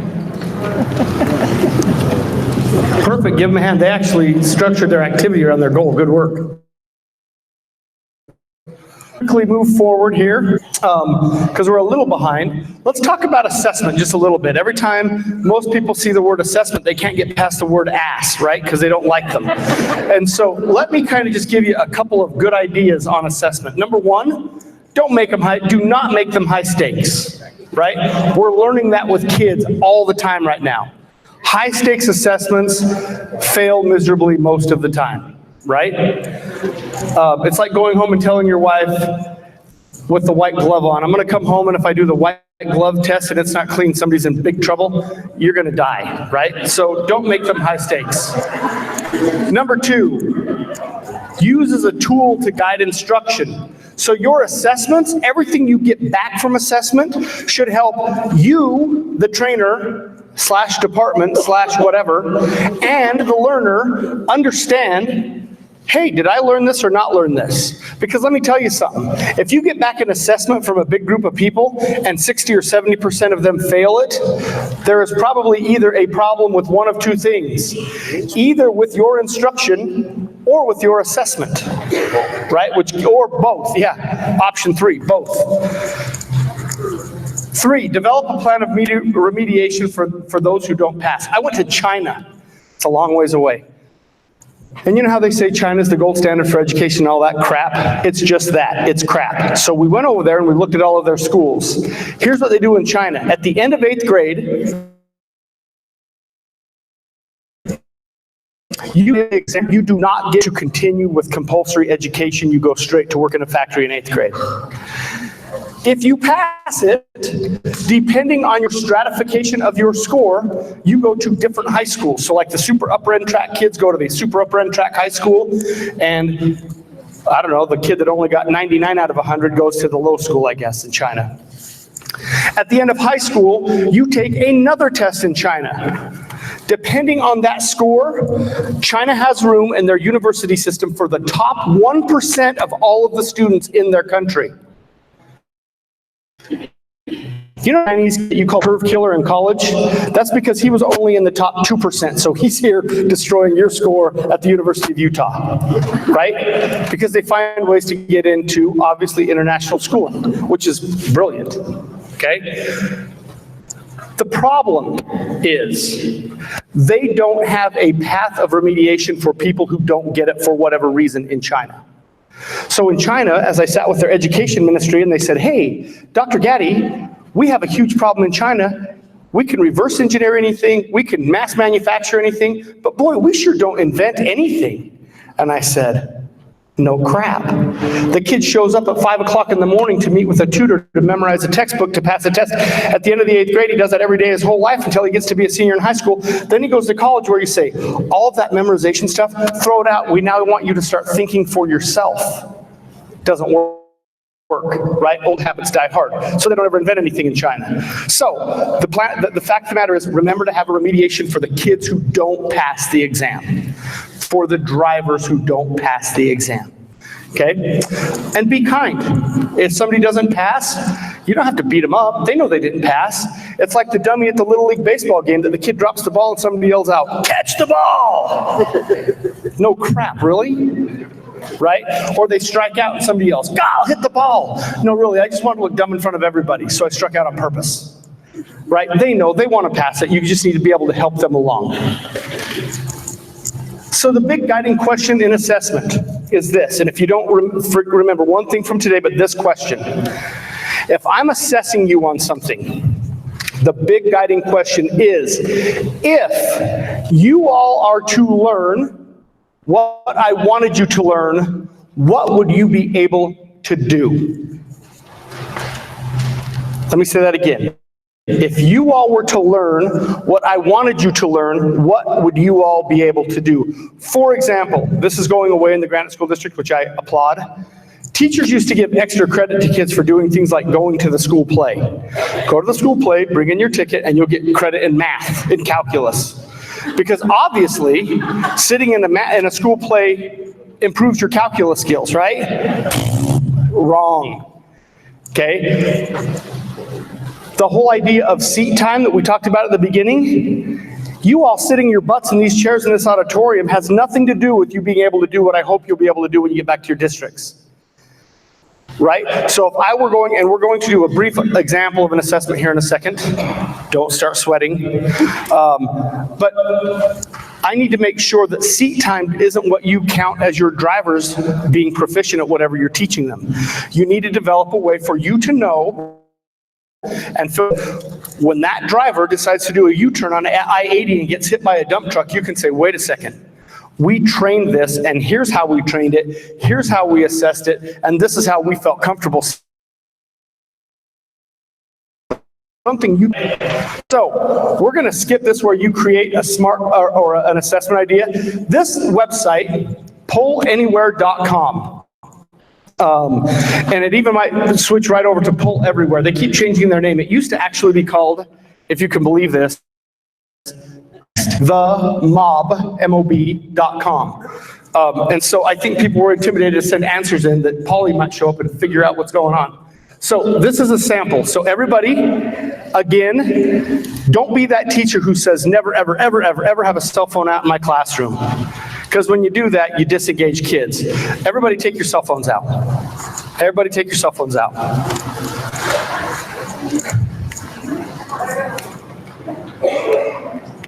Okay, so you are going to text. You ready? I'm going to give you something to text. Got it right here. To the phone number 37607. That's the phone number you're going to text. Wait a minute. 37607 is the phone number. And then in the text line, text message, all caps, is going to be David, D-A-V-I-D, no space, Gaddy, G-A-T-T-I.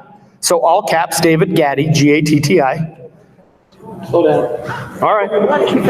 Sorry? Your last name. So it's all caps, David, then the last name, G-A-T-T-I, two T's like Tom, I like Isaac, then the number without a space again, 6, and you should get a text back. Has everybody got that text back?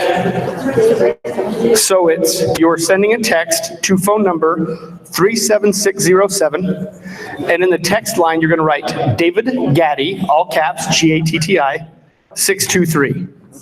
You're on call 623. Y'all have that? 623, David Gaddy, 623.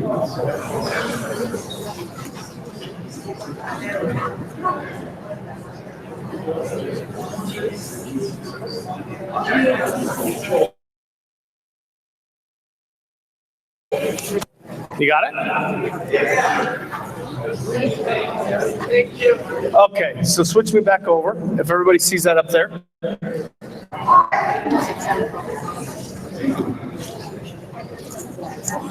And usually it says it on the slide, which makes me worried that as much as I tested it, it still didn't go right. So anyway, Ron, do you want to bring back the slide? Does everyone have this? I'm gonna get things thrown at you if you take that off now.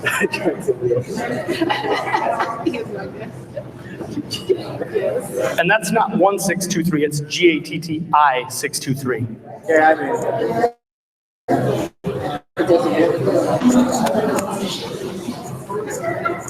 All right, we ready? Yes. Go switch to it. We're gonna move forward. We got time, you're gonna be,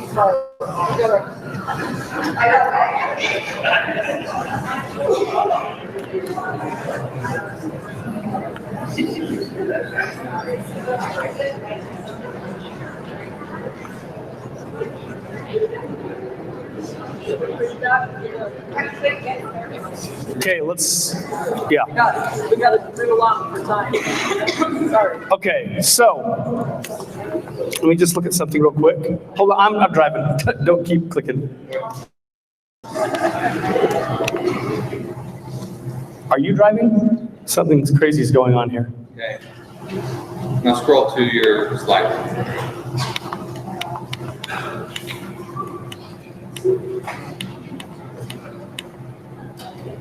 It's skipping things. Okay, hold on. We're having technical difficulties, which always happens, by the way, when you're presenting.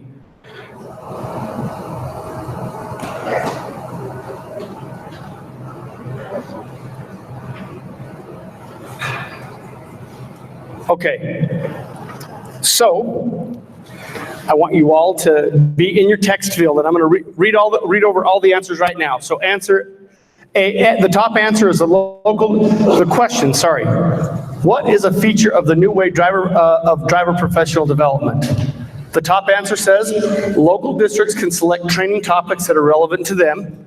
The second answer says the state selects topics and sends them to all districts to teach uniformly. The third answer says drivers get credit for simply attending. The fourth answer says drivers must demonstrate proficiency after being trained. The fifth answer says A and D. And the sixth answer says A and C. So I am going to read you a number, and normally this would be on the graph that I think I forgot to attach, but we'll see if we did or not. Okay, so if you like, it's kind of going a little weird. Okay, if you like answer, sorry guys, I don't know why this is doing this, but I'm gonna figure this out real quick.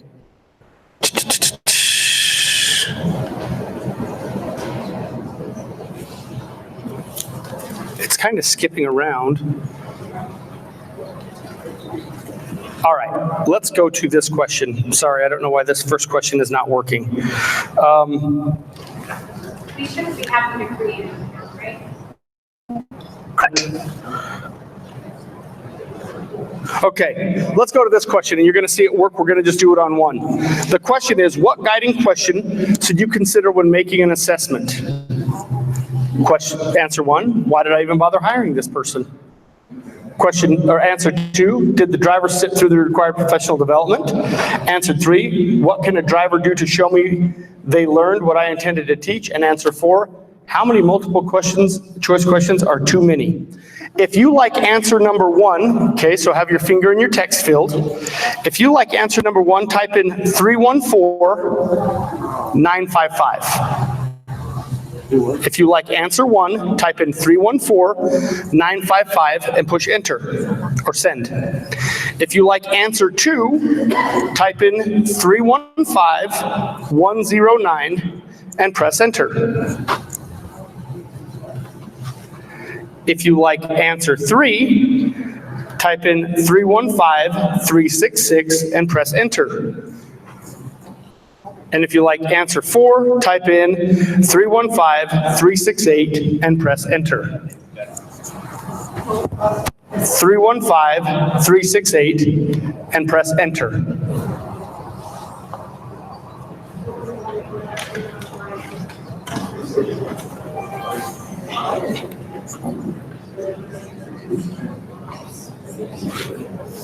Okay, so what I can tell you, it usually scrolls right on the screen, but I think maybe I built it and I changed the link somehow. I can tell you that in this room, You can't close receive. it closed, okay. So in this room, answer C received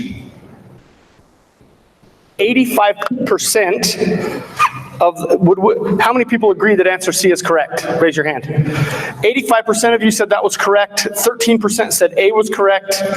0 said B was correct. And 2% said D was correct. So as an instructor, I can set this up, and I know that I just made it look super hard, and it really isn't that hard. But I can go through the 5 or 10 questions that I wanted to ask you, or 3 to 5, 2 to 3 questions, and see, did I hit the mark in presenting these things? Right? So there's lots of different ways to assess. You could do it like that and go, hey, wow, that's great. 85% of the folks, and that's a pretty good success rate for presenting, got what I intended to teach. Okay? So is there any questions on assessments? That's just one idea of it.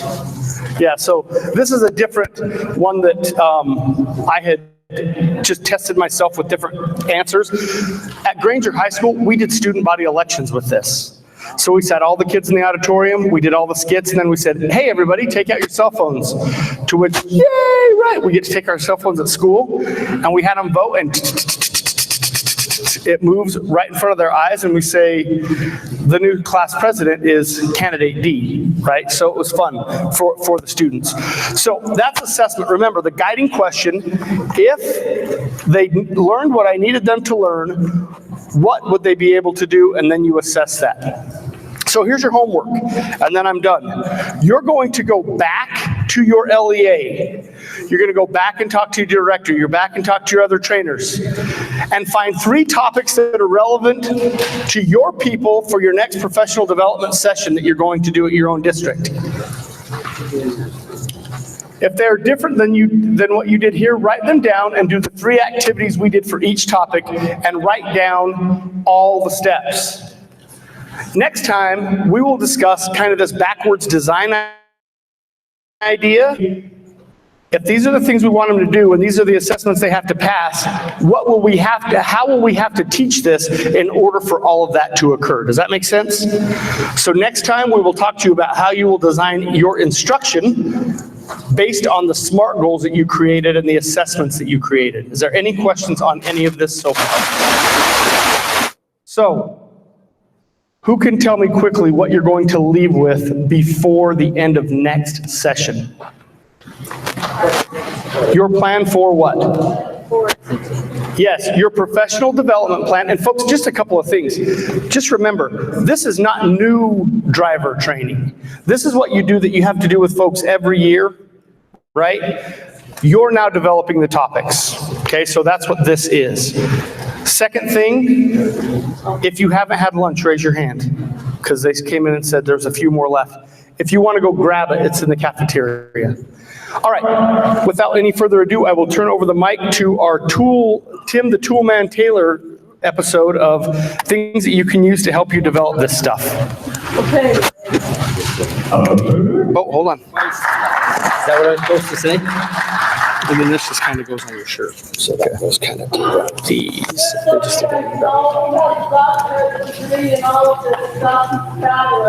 We're lucky to have David.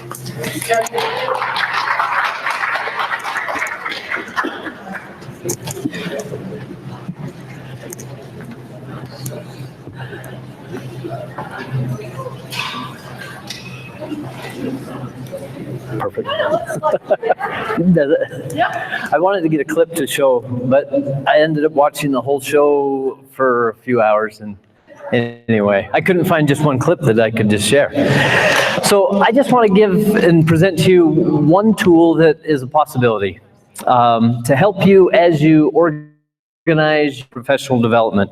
Having gone through this stuff with Dr. Gaddy, it gives you a direction of what you want to do, what you need to do, and you have an idea how you want to do that. I just want to show one way how to organize it so that it gives you some options rather than just you being able to teach that class to a classroom of drivers.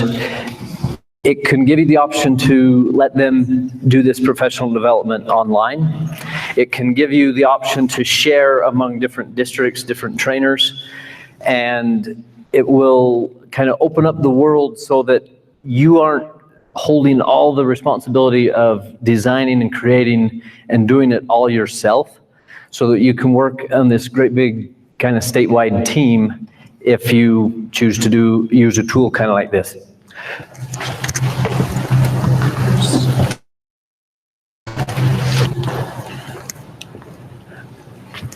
I don't know where to go.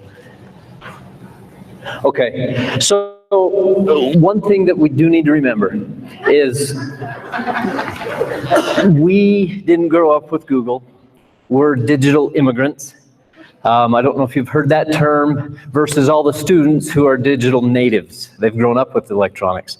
But the way that I want to show you is an electronic way to organize this, and we can do it. You have experience that Google doesn't know. We just want to be able to help you feel comfortable to put this stuff in an electronic data bank or file so that you're comfortable sharing it with your drivers. All right, what I'm talking about is what's called a learning management system, an LMS. And it's basically a file folder. It's an electronic file folder that you can put all types of files in. You can put video clips, you can put PowerPoints, you can put assessments, tests, quizzes, you can put activities, you can put instructions, you can put just information, you can put links in. And it organizes it and keeps it together and tight in one area. And what it does is it allows you to present it at anywhere that you can get onto the internet, and it allows you to store it, to share it with anyone. There's a whole bunch of different types of learning management systems. Not everybody here in the state uses the same one. There's some that you may be familiar with here. Moodle, I know, is fairly popular, and Canvas is probably one of the more popular ones that we see out there right now in the state. Next one. So I want to just show you, in fact, let me just see we've got a little bit of time, so I'll show you a little bit. I'm going to show you just a real short demonstration on how to start creating one of these file folders in Canvas. And I'm not a Canvas guru. I took classes that I used Canvas as a student. This is my first attempt in using Canvas as an instructor. And my trainer, Joanne and Coralie, they got into Canvas just by using one YouTube link and following some examples there, and they started putting information in it. Lonnie also started using this. She mentioned it earlier today. It's something that it takes a little bit of just creativeness, and it's very easy to get put in there. When you watch this little clip, just look at the forest picture. Look at the details. Don't remember the details. The details of that's what we're going to cover next time we meet in August. How to put your information that you're going to go home and kind of gather and prepare. In August, we want to show you how to put that into a learning management system so that you have a lesson. And if each of us comes back with a different, if we happen to have different hot button topics or trending issues that we want to use, then if we can share those together, then we have already at the start of this next school year a pretty big bank of information that we can use, and we've helped each other out that way. So let's see if we can hit that link. We're going to use Canvas? So I'm just showing you one on Canvas. The LMSs can be used, some of them kind of interchange a little bit. That takes more of your digital native type people work. I'm just going to show an example on Canvas, but you can use this, the basic idea works for Moodle and for Kahoots and for all the different ones as well.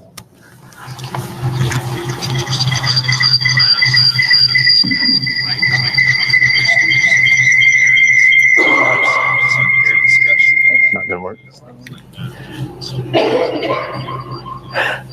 So this link is going to be, this link is in the PowerPoint. We're going to send this out to everyone, so you'll have that to get it. It's not going to work right here today. Yeah, we got feedback. Okay, we're getting the feedback. So we'll show you that. Again, my point and purpose here is to let you know that we have a direction that we want to help guide you and maybe direct in using a learning management system. The main point for today is to identify within your districts the hot button items and the trending topics that you need to cover in your professional development. And then the next time we'll give you some skill in how to put that information into a learning management system. Okay. So they're just building a course right now. Yes. Easy, cut and paste. Everybody can cut and paste after they fix multiple clicks. You got this.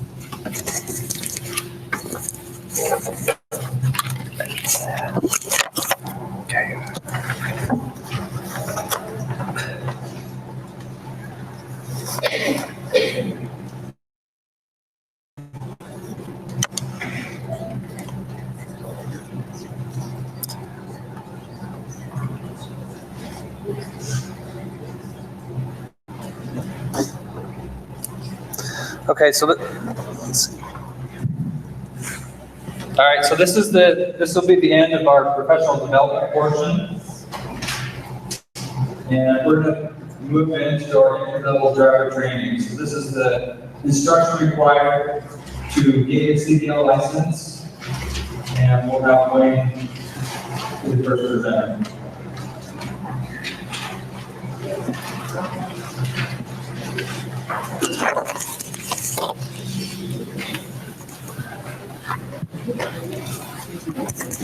Warm up.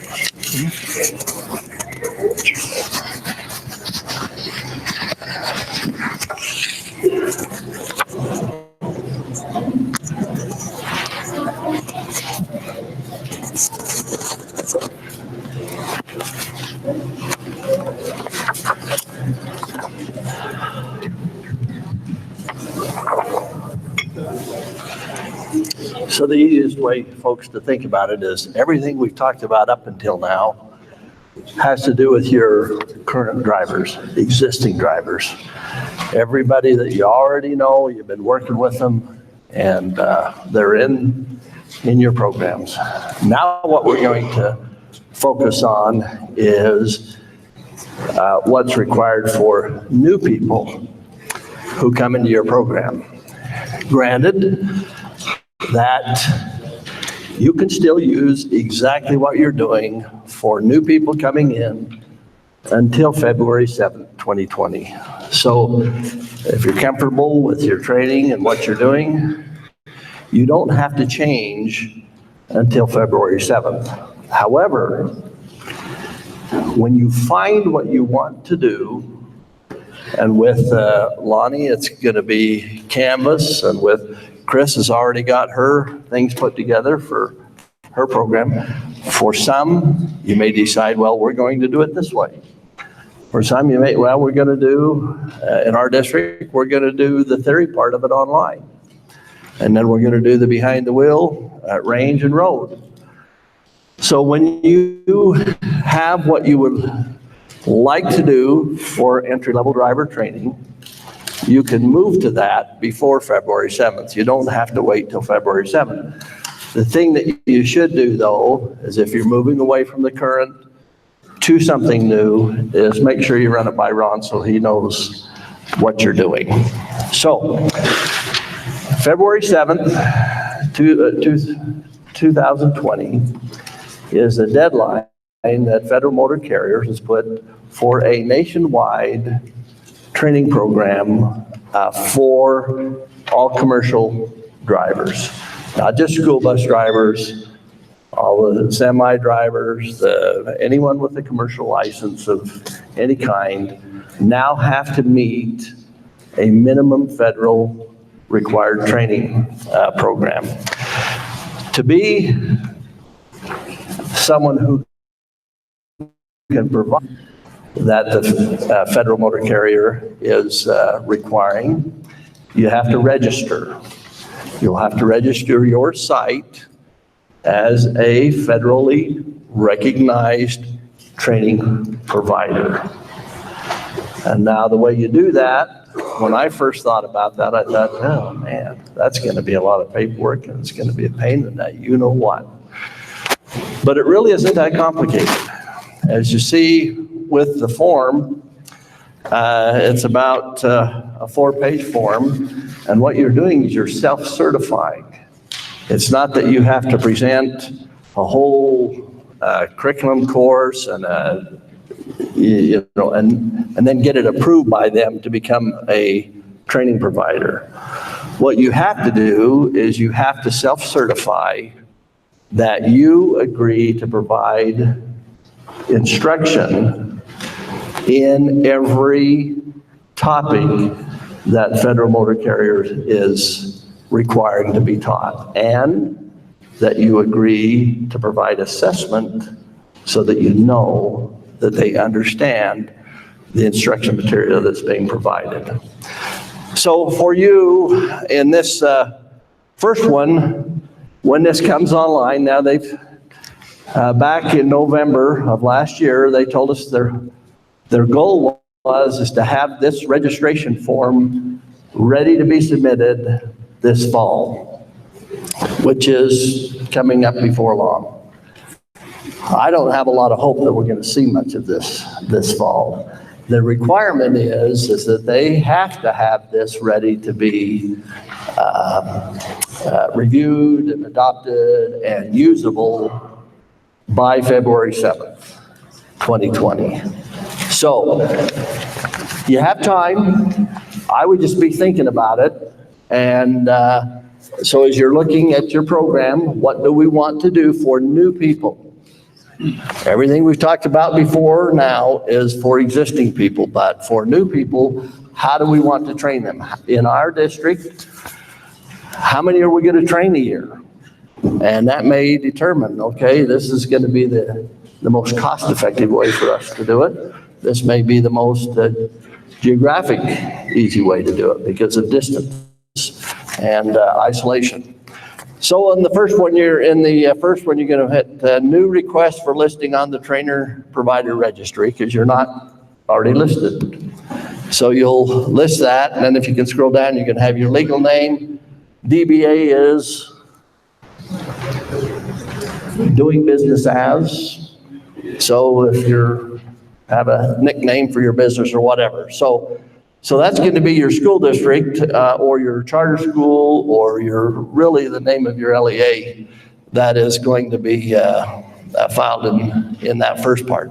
Then under that, the training facility information is going to be filled out. Where is the training going to be provided? What's the address, the phone number, the fax number, so forth. Your additional training provider identification. If you're going to do it for hire, if you're going to charge people to attend your training for such, you may be required to list your Dun & Bradstreet number, which your business officials will have that. Also, your IRS taxpayer identification number, they will have that if you intend to do that. I don't think a lot of districts will, but there may be some that decide to do that. So your training provider registry identification number, you don't have that yet. So you won't list that because this is your initial application to the federal motor carrier. You don't need any of the rest of that on that row, if you will. Then down on 21, the training provider type. Small, the definition of small is 3 or less. So if you're going to train 3 or less new drivers, then you would list yes for small. You're going to do it in-house, yes or no, not in-house. Well, it's going to be the opposite of in-house. And to me, it's kind of redundant the way they've got it there. For hire, are you going to open up your facility that you'll let other people come and pay you to train them, or not for hire? Then on 22, the types of CDL training offered. Now, and I hope you've looked at this. I believe Ron sent that out in the group email for everybody so that you have access to it. The types of training, most will be the Class B passenger school bus. If you do middle school, you should do the hazmat, really. There are a few school districts that have a need to provide Class A training. Most will not, but some do. And so you'll need to click that one. Training hours provided. The federal motor carrier does not require a certain number of hours of theory or of behind the wheel, both range and road. However, they do require that every topic is covered and every skill is covered. What they're doing here is your estimate of hours that you will be providing training on. So what you'll need to be doing is looking at, okay, what type of a program? Are we going to do it in a house? How many hours? If you're going outside, somebody's got a web program, somebody's got a distance learning program, how long that's going to take. So you want to be exploring the options of what's available for you to use for your entry-level driver training, and then you can estimate the hours. It doesn't have to be exact. This is an estimate. Then the third-party control on 24, none of those will apply, but down below that, Ron, if you can scroll earth to Ron, okay, a little more, right there, government oversight, just put Ron Litchfield right in that government oversight, or you can put Utah State Board of Education. So there will be some oversight that of the program that you're using. Then the additional information down there, tuition, if you're going to charge, but you will need to estimate number of students trained per calendar year. That will affect everybody. So in our district, we anticipate we train about 30 new drivers each year. So we'll be estimating that we're going to, in the Class B passenger school bus endorsement, 30 with CDLs that you have. Remember, instructor must, as Roger alluded to earlier, have 2 years experience in that same type of licensing that they're going to be instructing in. So, number 26, these don't have to be complicated, doesn't have to take a lot of research. It's not a dissertation. It is very simply just filling out by what means that you plan to provide it. If you plan to, we've got this set up on Canvas and we plan to run with this program, or we have a program from School Bus Safety Company or PTSI, Pupil Transportation Safety Institute, we plan to do the theory portion of, how are you going to provide the theory instruction? What method are you going to use? And then down below that is the behind the wheel and the range, and then the behind the wheel on the public road.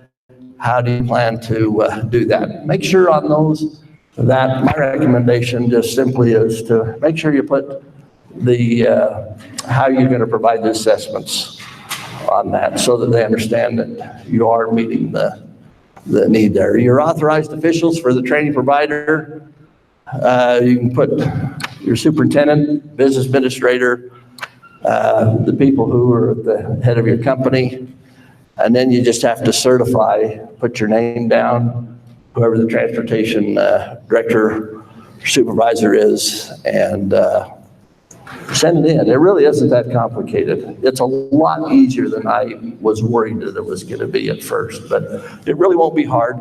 Now's a good time to start doing research of how you want to go as a committee, and they're a wonderful committee. I think have a little advantage because they've been looking at these programs. The state is also going out with an RFP to other providers that you'll be able to look on the state purchasing site for training providers willing to provide the new entry-level driver training material for you. So it's taken a little longer than they anticipated, but don't sweat this. This is going to be easy. If you have any questions about it, please give anyone in the committee a call. We can help you through with it. I wouldn't worry about filling it out until you have your system in place of what you want to do. So let's see, next is Roger.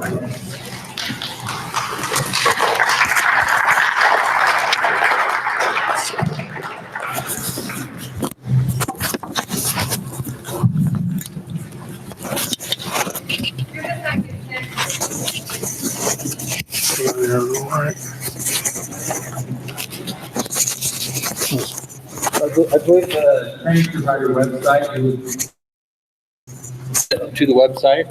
Yes, it will be an online submission Online submission this morning. when they open it up. But they haven't opened it up, and they haven't given us a date when they're gonna open it up.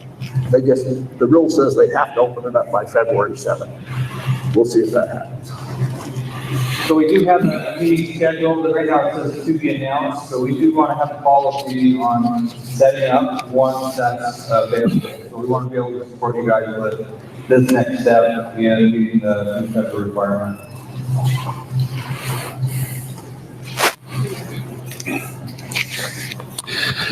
Okay, we've moved into a different area. Earlier in the meeting today, we talked about continuing education.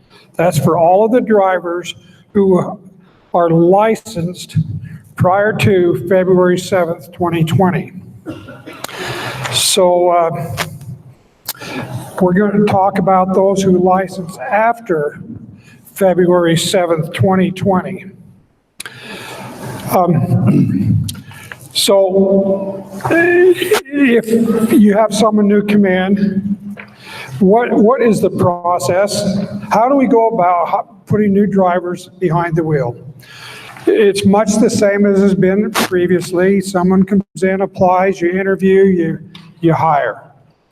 Then they'll have to go through background checks. They'll have to take drug tests, an MVR, get their DOT physical, and then they go to DMV and take a written test. And from that written test, they get a learner's permit. Jody.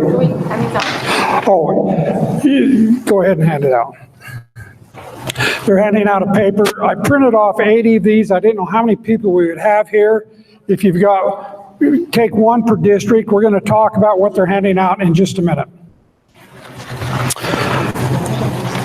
So after they obtain a learner's permit, that's when we start the entry-level driver training. Request, if you can't hear, can you hold it a little further away from your mouth? Okay, now can you hear me? Is that better? So after we get them hired, they get their learner's permit, they go to take their written test, then they come back into us and we go through this ELDT training. Ron emailed out just the other day to every district and maybe all the instructors, I don't know, a copy of what that training is to be. And there are several different modules that are included in that. I needed to tell you that if you want to upgrade a license, for example, you have someone come in who already has a Class B or Class A, but now they want to start driving bus and they need a passenger or a school bus endorsement. Then they must go through the ELDT training. They're upgrading, okay? Who can do the training? Certainly, probably everyone here can do that. They can't hear you. Louder. Louder? There you go. Is that loud enough? Who can be an instructor? The requirement is you have the same licensure that is required for the vehicle for which you are training, and that you have been either driving for 2 years or training for 2 years. Other than that, there are no other requirements. That will be up to a district to decide who's going to do that training. A director supervisor can determine that. There will no longer be an original certification for driver instructors.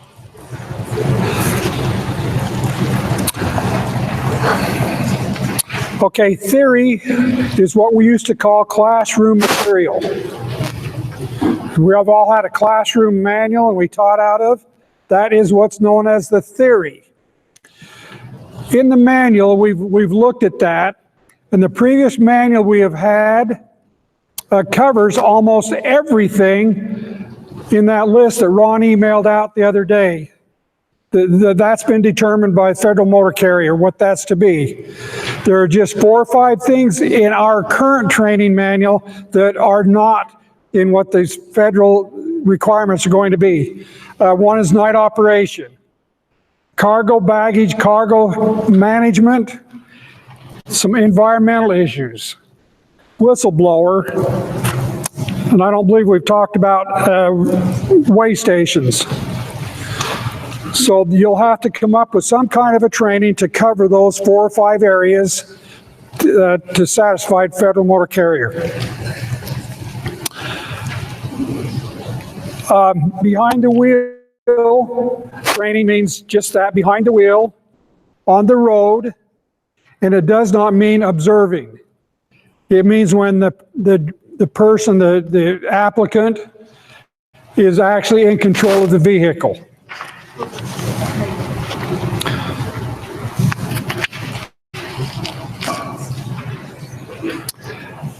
You have to have 14 days between the time you take your written test to get your learner permit and the time it can be, they can go for the third-party test. In other words, it has to be on this registry for 14 days before they could go take a third-party test. Okay, I want to talk a little bit about assessment. We've discussed that a little bit. Up to this point, it's been so many minutes. It's been 360 minutes for defensive driving, right? No longer is that the standard. It is now considered proficiency. And that's going to be a judgment on your part, but you have to have a written assessment. In other words, you have to give a written test. And they must pass that with an 80% proficiency.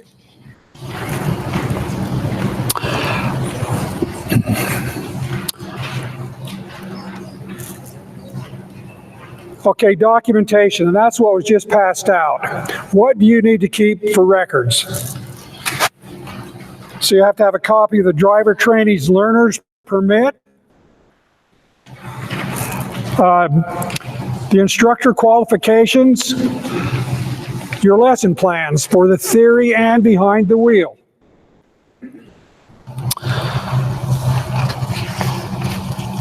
You have to have a copy of your registry form that you've turned in, that Wayne just talked about filling out and sending in. You have to have a copy of that. You have to have a record of the individual driver training assessments. And you must keep them for at least 3 years. That's the minimum. I also have a note here, theory. Where do you teach theory? In the classroom? Best class you have has 6 wheels on it. You can teach theory inside the bus. And many times that's much, much more effective than just sitting in a classroom and trying to describe and discuss and tell about it. So you can do that wherever you want to do it. But I would suggest thinking about the bus as part of your classroom experience. That's all I have.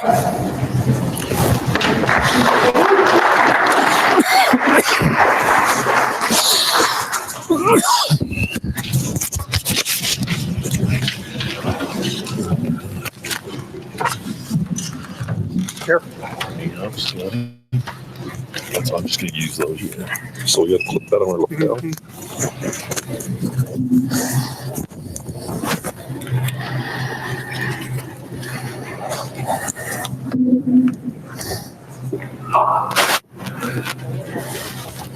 All right, thanks. All right, we're getting ready for the moon launch, right? Guess they put the ADD kit at the end so that I can wake you back up, right? Everybody hear me? Okay. We're going to talk a little bit about third-party testing and how it will change and what it may look like for you in the future. Okay, it's going to be a little bit different. Some of us have already been a little innovative, and we were one of those districts in UNA. And sad part is, how many of you are afraid of change? Anybody out there afraid of change? All right, Chris, what do you want to tell them? Pull your big girl or your big boy panties on and let's get with it. Okay? I'm homeless. I don't know if any of you have heard.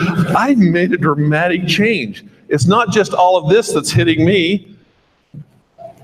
I've proudly worn that UNA shirt for many, many, many years.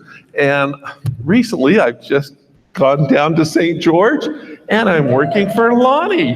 Yay! So if anybody out there that gets cold in the winter and you want to come down and drive Washington, just see Lonnie or I after the meetings, okay? It is warmer down there, it really is. So change, holy cow, we do have a lot of change, right? But we've got to do these things. How is it going to look different as far as third-party testing? Well, this is how. In the past, we could train the driver completely, do everything, then turn around and test that driver, right? We knew our driver very well that way. Now we're limited to what we can teach. We can't teach anything that they will be tested on, correct, as a third-party tester.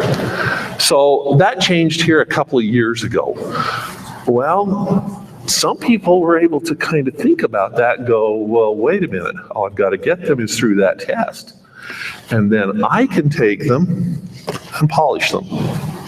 And that was my approach. I thought, well, okay, we'll just change this up a little.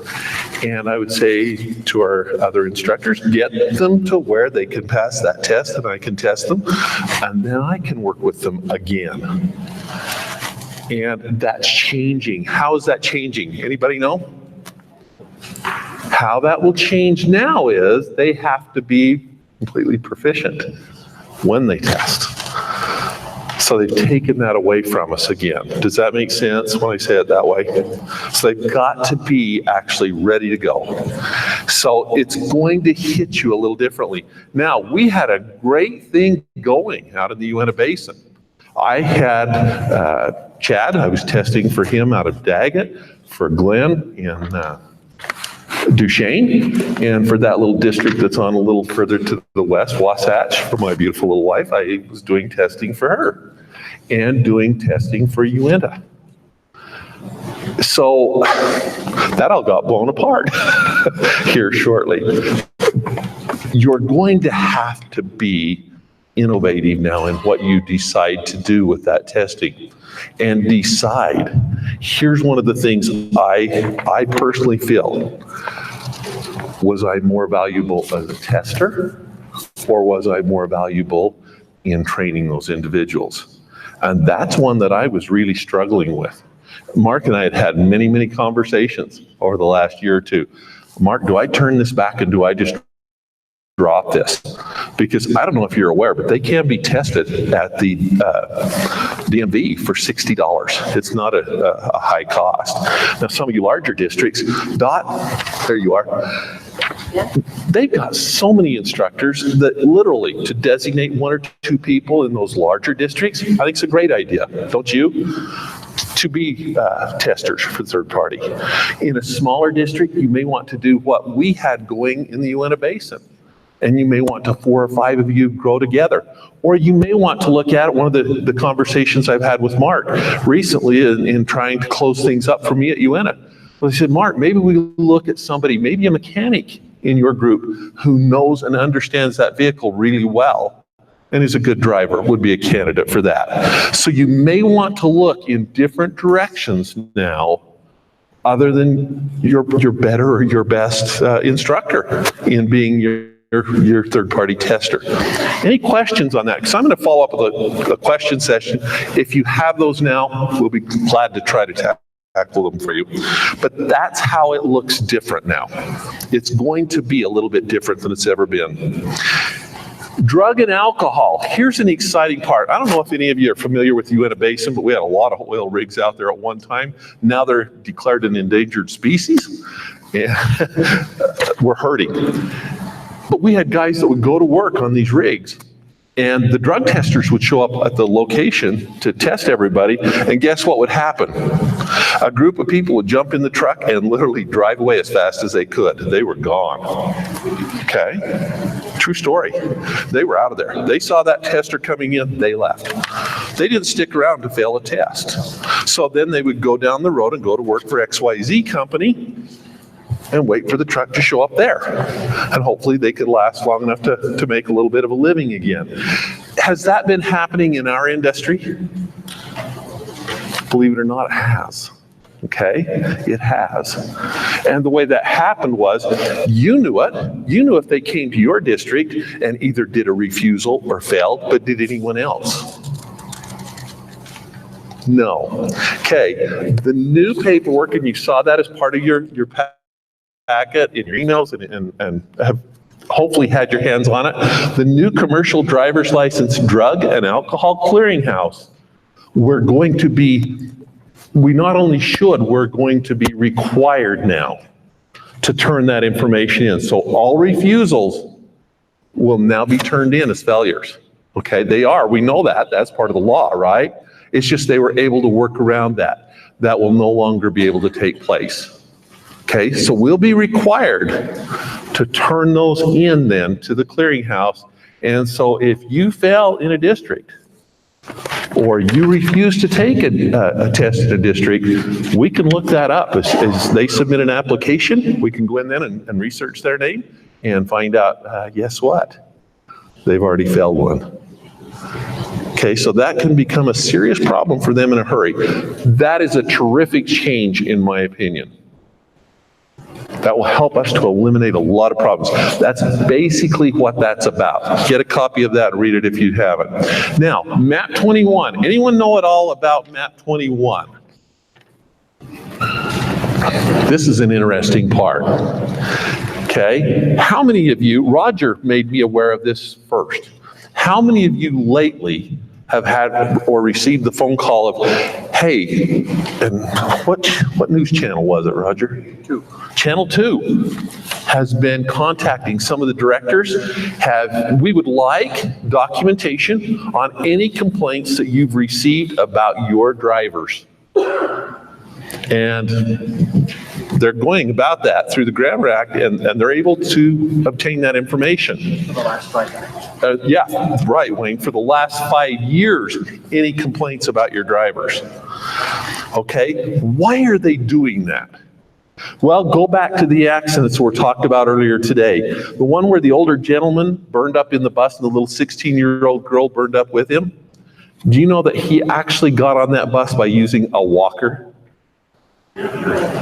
He had to actually use a walker to get on the bus. They believe she was trying to help him get off the bus and lost her life.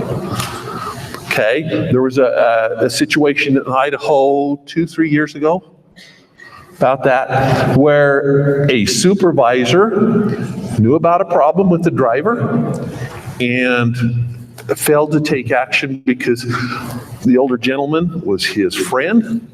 They'd worked together for many, many years, and he was about to retire. They just had, I believe, it was 40, 60 days left in a career, and everything was going to be good. And guess what? He had that fatal accident and had a problem. The director instantly lost his job, and the older gentleman went to jail. So, MAP 21 is all about that. From now on, anytime that you receive a report, not just about drivers, but any type of problem within your organization, you will be required then to investigate that situation, make a determination whether it's legitimate or not. Because do we receive calls that honestly aren't right? We've all got that, right? Your driver just ran the red light. And we go back and pull film and they didn't run the red light. We've all heard that, right? Your driver, well, they didn't. A little more information. But there are times they did, right? There are times they did. So if that's the way it turns out, we then have to document what our findings were, and we also have to document the solutions, the steps we've taken. I love, Chris has always given this example. She says, if I send you out to make sure the lawn is green, it's my responsibility to give you the tools to make sure the lawn is green. If the lawn isn't green, I call you in and ask you why the lawn isn't green. If you need more tools, I will give you more tools. That's basically what this is about. Find the things they need then to become proficient, to become better, and make sure you document what you're going to do to help these individuals to improve. Does that make sense? Then what's even more important is follow up. Follow up, follow up. Because if something goes awry, like happened in some of these other situations, we're going to be held more accountable than ever now. Okay, so that's all a part of that. All right, here's the fun part. We get to open up for questions for a few minutes, and I told Wayne we will be out of here before 2, I promise. See, I don't want to put the metal to the metal. Questions? Drug and alcohol, are we still separating out between contracted and workforce security? As far as I know, we will remain with workforce. I haven't heard of any changes that way at all, Kathy. I think we remain there. I think everything will remain the same. The only thing that will be different is we will have access that we'll know if somebody failed in Jordan, or if someone failed in Uinta or Wasatch or Washington. Each of us will be able to get a hold of that information is really the big difference. And we do have to report it.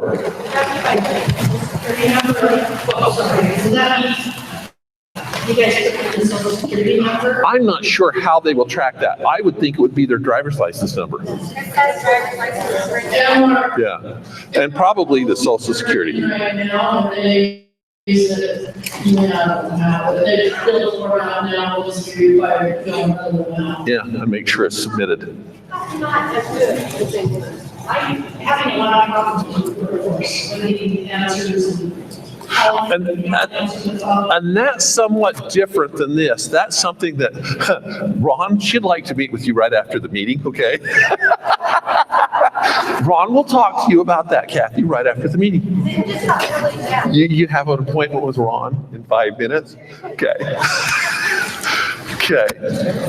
Any other questions about any of this or about the new entry level? Please realize that new entry level drivers are exactly that. They're people who are coming into the business, okay? That first-time CDL owner or the individual, as we understand, but hey, changes are happening. If they upgrade and add either an endorsement for passenger or school bus, hazmat, or increase from a B to an A, is what the information contains currently. But we are hearing about changes that are still happening. All of that would trigger a person going back to entry-level driver training. But remember, what's that training now based upon? Proficiency. So will they shoot through it a lot faster than the absolutely new individual? Absolutely. Or they should. Okay? Any other questions on entry level that we hopefully could fill for you today? It has nothing to do, we haven't mentioned it today. Is the state, or can the state, or will the state do anything about red light drivers? Ron, you have another appointment right after the meeting. Herb actually will be with you on that one. Where'd Herb go? There he is. I have a suggestion. I don't know if you guys all heard or who mentioned it earlier, but Ron would like, when we don't have time to answer all of your questions, Wayne was asking earlier, Ron said he would love to take your questions, tally them together, but in the next meeting we have, we will answer those questions, we will kind of tell what we do during the day according to your questions. So please submit them. And the interesting thing as far as us on the committee, we thought, oh, we'll meet together and lay this all out. And I would dare say as a committee, we probably have more questions today than we had the first day we met. Is that a fair assessment, Wayne? It's kind of crazy because one thing leads to another, to another, to another. Is it clearer to us now? Yes. But do we still have questions? And are questions still coming out? Yes. So don't be afraid. If something comes to your mind, please don't be afraid to ask it, especially submit it to Ron. And we will try to cover that in the next meeting for sure. Is there anyone here who does not have Ron's contact information? It's 1-800-RON-CARES. It's the hotline when the lady calls it, beep, beep, beep, beep, beep, beep. You say, call Ron, right? Ron cares. Any other thoughts? Wayne? I would ask a question, what are you doing as a district with red light violations? And I find we have a lot of tools at our disposal. Hold on. Stand up.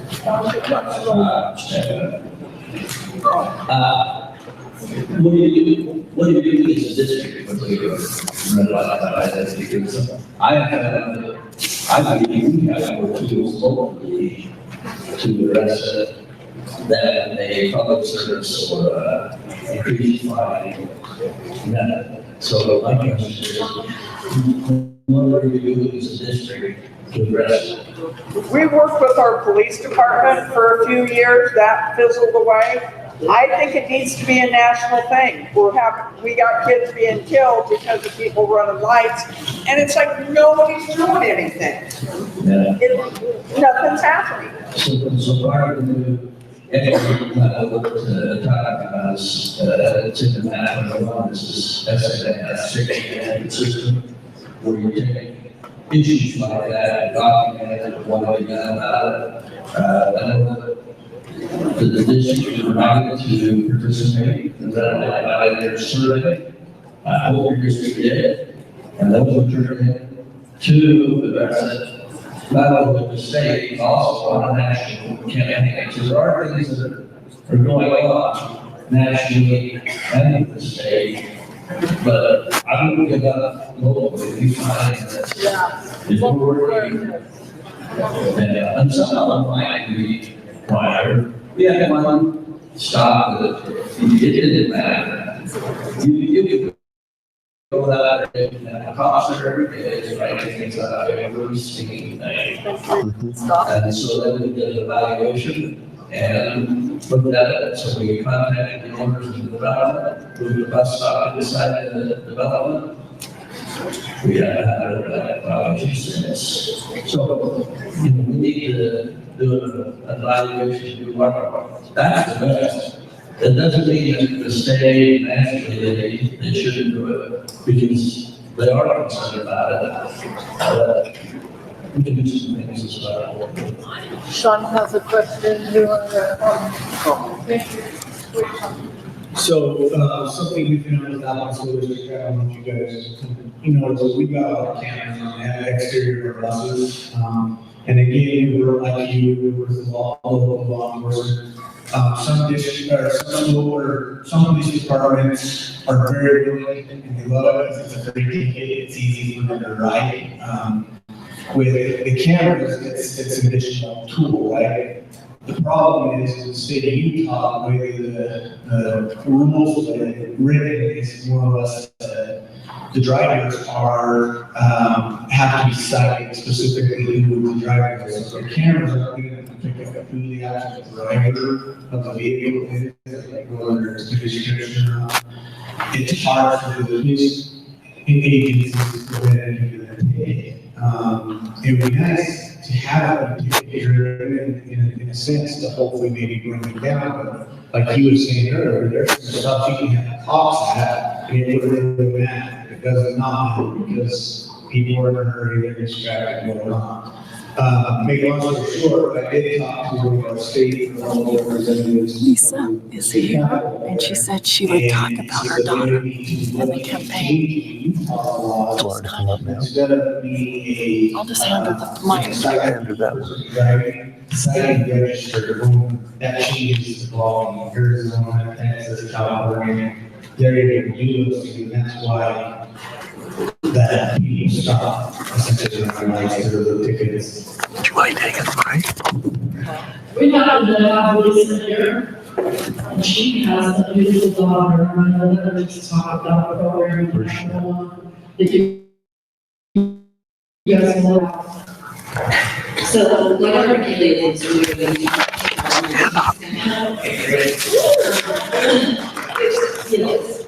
it's been a really great experience for her, but she grew up riding the bus to school with me when I first started driving the bus. And some of the scariest times that she's had or seen was drivers who who refused or didn't stop for the red lights on the bus. And so she has been given the use for 2019, because of the sponsors, a truck and a trailer that has Mr. O'Leary on it, it has her name, but she felt very strongly, and is in the process right now, trying to get a public service announcement, to turn over to the committee to let them, if you like, see if it's something that they can use, that in this rodeo, Utah, who's in a hurry to travel across the state, whatever rodeo there may be, it's important for her, along with anybody else, to stop with the red lights. And then we, with a bus, her truck and trailer in the video to make this public service announcement. So hopefully, Isn't that awesome? When we first heard about that, we literally cheered. That is great. UAPT is definitely behind that, so. Let's all show up to all local rodeos with our school buses and going parades with our support. Who was it? Was it Herb? Herb came up with the idea of the horses, or the hind ends on the back. Was it you? We said we ought to put a couple of horses' butts on the back of the trailer. Put an arrow that says, "Don't be a horse's butt. Don't pass a school bus where the red lights are flashing." I thought that was awesome. I had to share that one, right? Thank you, all of you. We appreciate it. I'm going to go ahead and turn the time back over to Ron. If we don't have any further questions about entry level, you will have. You really will. As you dig into this, you'll find that you'll have a lot of questions. Like I say, they'll just lead to more. But eventually, hopefully, what we're after is building a better driver that you're able, obviously, it's different in the large districts, in the urban districts versus the rural district, of what our drivers need. And hopefully what we will find as we begin to implement this program is that we will be able to actually provide drivers with what they need for where they are. So thank you, all of you. All right.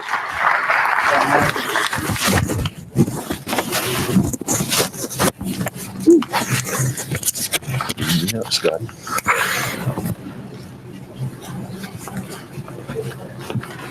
Just gonna sign it all, Ron.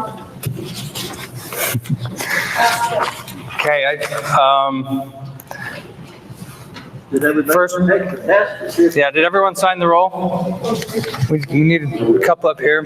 So make sure you sign the roll on the way out. We'll have a couple sign-up sheets on the red table here, if you haven't. First of all, I'd like to just thank our instructors. We've had so much support from our districts. I don't know, and our charters even. I don't know how you guys do it. When I was a director, I didn't have time for all these extra assignments, and our committees have really pulled through, given extra time to do this, help with this presentation, to help with the changes, and to help implement this program. So big hand.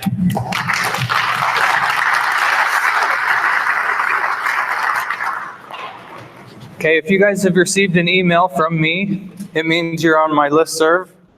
If not, you can get with me. You can send me an email to be added. One thing I'm going to do for you guys today is I'm going to email you the presentations so you can refer back to them. You've got some assignments. You'll probably need to look at the professional development PowerPoint and remember what you need to do. Again, I'm going to send out any forms we've shown today, the instruction materials. I'm also going to send 2 surveys. The first survey is going to be a survey to help collect your instruction resources, what materials you're using, what programs you're using. The second one is I'm going to send a survey for an evaluation of this professional development. On the bottom of that, I'm going to tie in a comment box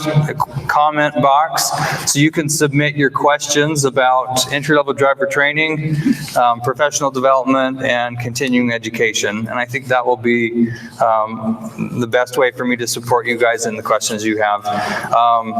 Wayne chaired one of our committees. He's done a great job, and he's really helped me out. And I've got to thank our UAPT for helping put this on and really pushing us and helping us move forward. Lane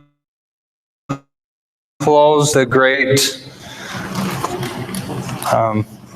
statement, about us bettering ourselves as instructors, as drivers, and making our students safer while they're on the buses. So thanks for your participation today, and we'll see you soon. In August, it'll be right. Our August meeting will be here August 6th in the same building, same room.